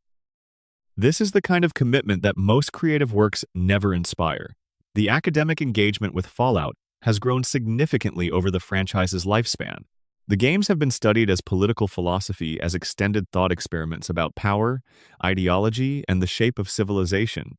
They have been examined as historical allegory, the pre-war America of Fallout as a commentary on the actual United States of the 1950s and its relationship to the nuclear age. They have been discussed as examples of environmental storytelling, of interactive narrative design, of world-building as a literary practice. Josh Sawyer, the lead designer of Fallout New Vegas, has spoken extensively in interviews and public discussions about the design philosophy of the games and its implications for how interactive media can engage with serious ideas. His work has been cited in discussions of game design education, in arguments about whether games can constitute genuine artistic expression, in analyses of how moral complexity can be encoded in player-facing systems. The intellectual seriousness with which New Vegas in particular has been received reflects something about the maturity the franchise achieved in its best work. The Amazon Prime Video series, released in 2024, brought Fallout to an enormous new audience and won the Hugo Award for Best Dramatic Presentation. Longform, one of the most prestigious recognitions in science fiction, a genre in which the franchise has always operated even if it wasn't always classified there. The show, developed by Geneva Robertson Dworet and Graham Wagner with significant involvement from Bethesda and original creator Todd Howard, was praised for its visual fidelity to the game's aesthetic and for its ability to tell a new story within established lore without undermining what existed. The casting of Ella Purnell, Walton Goggins, and Aaron Moten as the 3 central characters representing 3 fundamentally different perspectives on the wasteland allowed the show to dramatize the franchise's central thematic tensions without requiring any of the characters to be simple. Goggins's performance as the Ghoul in particular received significant critical attention, a character who has been alive since before the Great War and carries 200 years of accumulated history in his face and body, who has seen enough of human nature at its worst to have developed a very specific philosophy about survival and meaning. It is a performance that could only exist in this universe, built on the specific set of ideas the franchise has been developing for nearly 30 years. Season 2 of the show, confirmed and in production for a 2026 release at the time of writing, will apparently move to New Vegas, bringing the show's timeline into contact with one of the franchise's most beloved settings and most complex political landscapes. The anticipation surrounding this development reflects how thoroughly the Amazon series has successfully introduced a new generation to the Fallout universe while deepening the engagement of existing fans. The Modifius Entertainment tabletop role-playing game, released in 2021, opened yet another avenue for engagement with the franchise's world. The tabletop game allows players to create their own stories in the wasteland, following whatever rules of the setting they choose to observe, adding new locations and characters and events to the established history. Tabletop adaptation is a marker of cultural maturity for game franchises.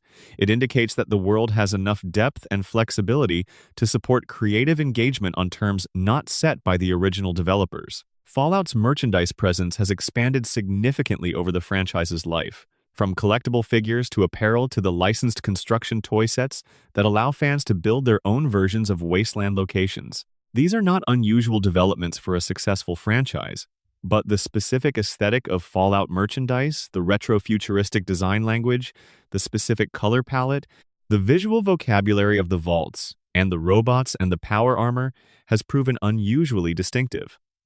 Fallout merchandise is recognizable at a glance, in a way that the merchandise of many comparable franchises is not. What does the future of the franchise look like? At the time of this writing, Bethesda has confirmed that Fallout 5 is in development, but is expected to release after The Elder Scrolls 6, which itself is still in early development. The realistic expectation is that Fallout 5 is a significant number of years away, perhaps well into the 2030s. That gap creates space for the modding community and the tabletop game and the Amazon series to develop the franchise's presence in the meantime. What the next mainline game will look like is genuinely unknown. Bethesda has evolved significantly as a developer since Fallout 4, releasing Starfield as a major new IP and experiencing the mixed critical response to that game's design choices. The expectations that the Fallout community will bring to Fallout 5, shaped by the sophistication of New Vegas, by the environmental storytelling of Fallout 4, by the online experiment of Fallout 76, by the Amazon series' expansion of the fiction, are extraordinarily complex. There is no version of Fallout 5 that will satisfy every element of that expectation. There never is, for a franchise with this kind of history. What can be said with some confidence is that Fallout has survived the transitions that destroy many franchises. The change of development studio, the shift in technological platform, the expansion into new media, the evolution of its audience across 30 years. It has survived these things not because it is unchanging, but because it has a core that remains recognizable across its variations: the aesthetic, the tonal register, the thematic concerns about civilization and power and human nature in extremity. The war. War never changes. It is the franchise's most famous line, and its persistence across every game in the series gives it a function beyond simple callback. It is a thesis statement about human nature, that the fundamental impulse toward conflict, toward competition for resources and power, toward the destruction of what others have built, is not a failure of a particular civilization but a feature of the species.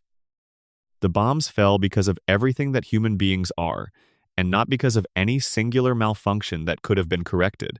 But the franchise does not end there, and neither should we, because the other thing Fallout says consistently, through its best characters and its most thoughtful quests and its most carefully constructed environmental stories, is that the same species that builds the bombs also builds the settlements and the libraries and the radio stations and the communities of mutual care. The same impulse that drives Caesar to conquer also drives the followers of the apocalypse to keep a clinic open in the middle of a conflict zone. The wasteland is full of both things simultaneously, and the player is always deciding, in small ways and large ones, which of those impulses to feed. That is the legacy of Fallout. Not the aesthetic, as distinctive as it is. Not the SPECIAL system, as elegantly designed as it proves. Not even the specific stories of specific characters, as richly written as many of them are. The legacy is the insistence that the question of what human beings do with the freedom they have, with the resources and the knowledge and the time, is a question worth taking seriously. That interactive fiction, at its best, can ask that question in ways that other media cannot, because it makes the player responsible for part of the answer. The wasteland waits. It has been waiting for 30 years, patient and vast, and full of things not yet found. Somewhere in its irradiated landscape, a robot is still tending a garden whose owners have been dead for 2 centuries. A radio signal is still broadcasting a pre-war advertisement into empty sky. A vault door has never been opened, and the people inside are still living their experiment, unaware that the world outside has moved on without them. War never changes, but the wasteland does, slowly, one small choice at a time. And that is exactly enough to make it worth exploring. If you made it to the end of this journey through the wasteland, thank you for spending this time here. If you found something that surprised you, or remembered something you hadn't thought about in a while, drop it in the comments. And if you haven't subscribed yet, consider doing it. There is so much more of this world to explore together. Sleep well, wherever you are. The wasteland will still be there when you wake up. The community, the scholars, and the future of the wasteland. The Fallout fan community has been one of the most creative and dedicated in gaming, and the story of what fans have built around the franchise deserves extended treatment because it illuminates something important about what the franchise is and what it does to people. The No Mutants Allowed forum, established in the late 1990s, became the primary community for fans of the original Black Isle-era Fallout games. Its name references a sign found in Fallout 1 above the entrance to Junktown, a demonstration of the casual discrimination that exists in the wasteland, and its members are characteristically devoted to the specific design, philosophy of the original games. NMA's residents have historically been skeptical of changes to the franchise's formula, sometimes to the point of reactionary purism, but they have also been consistent documenters of the franchise's lore and design history, and the archival work they have done preserving information about cut content, canceled projects, developer statements, has been genuinely valuable to the broader community. The Vault, the official Fallout wiki, represents a different kind of community labor, the cumulative effort of thousands of contributors to document the entire franchise in exhaustive detail. The scope of what the Vault has achieved is remarkable. Every item, every character, every location, every piece of lore, cross-referenced and cited and updated as new material enters the canon. It is one of the largest and most comprehensive wikis associated with any game franchise, and navigating it is itself a kind of exploration of the wasteland, a way of understanding how much there is to know about this world. The speedrunning community for Fallout games is small by the standards of some more mechanically straightforward titles, but deeply invested in the technical details of how these games function. Fallout. New Vegas in particular has an active speedrunning scene, with categories ranging from any percent completions that exploit the game's considerable array of glitches to completion runs that require engaging with the game's content more fully. The Fallout 2 any percent record, which involves a very specific sequence of actions to reach the final boss as quickly as possible, requires a detailed understanding of the game's engine that the original developers likely never imagined anyone would develop. Fan fiction based on the Fallout universe represents one of the largest bodies of fan-created content for any game franchise. The archive of our own database contains thousands of Fallout fan fiction entries, covering every game in the franchise and exploring corners of the lore that the games themselves only gesture toward.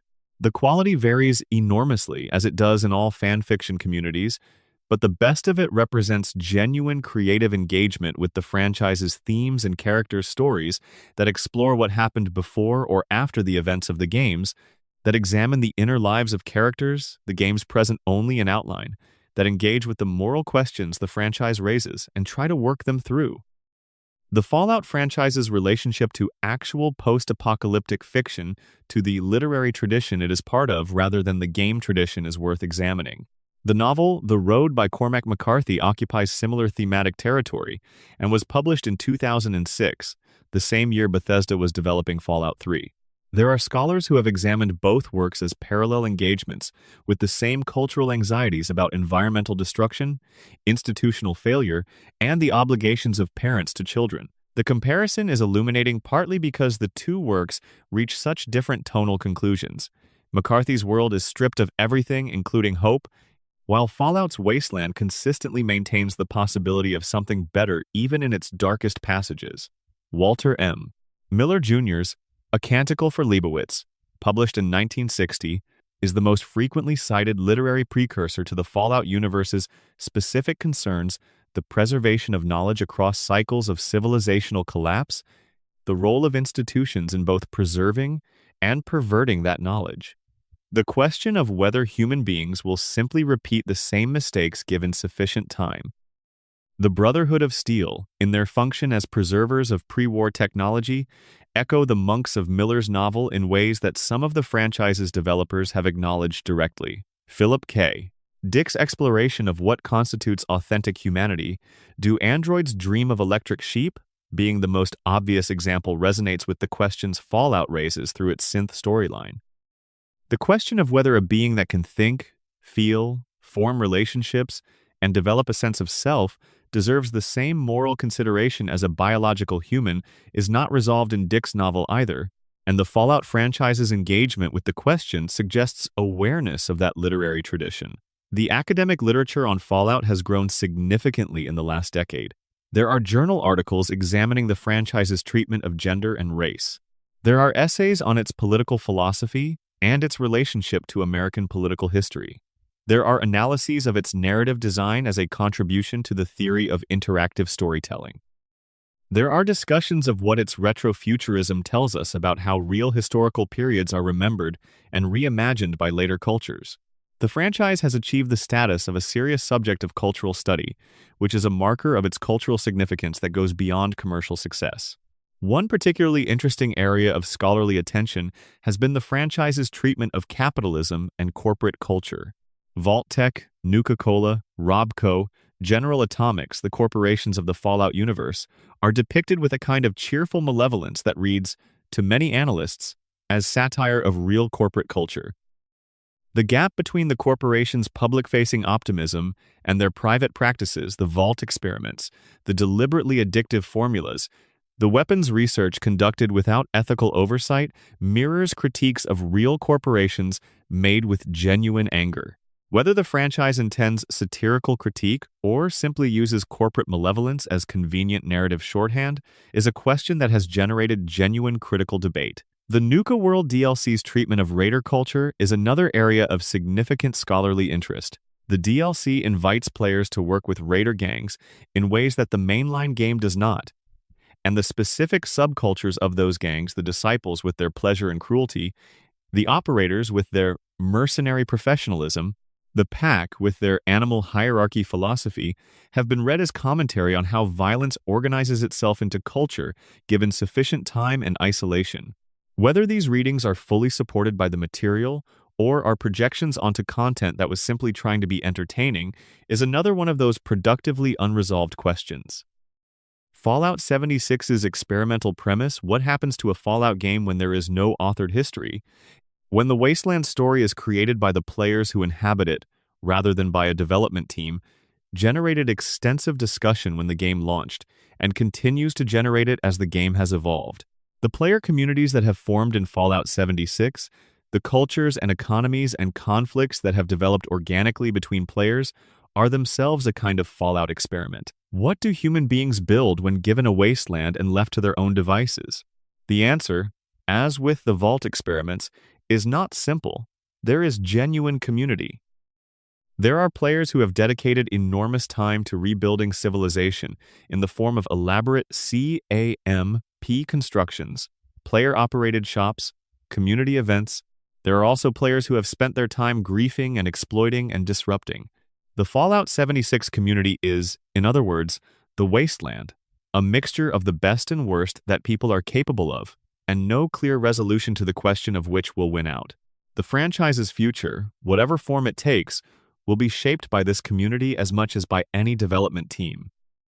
The players who have spent 30 years inhabiting this world, learning its history, engaging with its questions, building things within it and writing about it and arguing about it, they are part of what Fallout is now. The relationship between the franchise and its audience has become reciprocal in ways that were not possible in 1997 when Tim Kaine posted the first version on a forum and hoped someone would try it. The Wasteland remembers everyone who has ever walked through it. The Vault-Tec Welcome Center records every vault applicant. The Pip-Boy tracks every location visited. The holotapes preserve voices for as long as the medium endures. And somewhere, in the collective memory of everyone who has played these games, who has fallen in love with the music and the characters, and the specific melancholy of irradiated sunsets over broken cities, Fallout endures in a way that goes beyond any particular version or platform or developer. That endurance is the franchise's final, most significant achievement. Not that it sold millions of copies, though it did. Not that it won awards, though it won many. But that it built a world substantial enough to be inhabited for 30 years and still feel like there is more to discover. That it asked questions worth living with rather than questions worth answering and moving past. That it made the wasteland, that irradiated, devastated, somehow magnificent wasteland, feel like somewhere worth going back to. The bombers flew over at 9:42 in the morning, Eastern Time. The world ended in a couple of hours. And 200 years later, somewhere in the ruins of what was built and lost, someone is keeping a radio station alive, playing old records into the empty sky. Because the music helps. Because the light helps. Because connection helps, even in the wasteland, even in the dark. Because we are here together, and that is enough.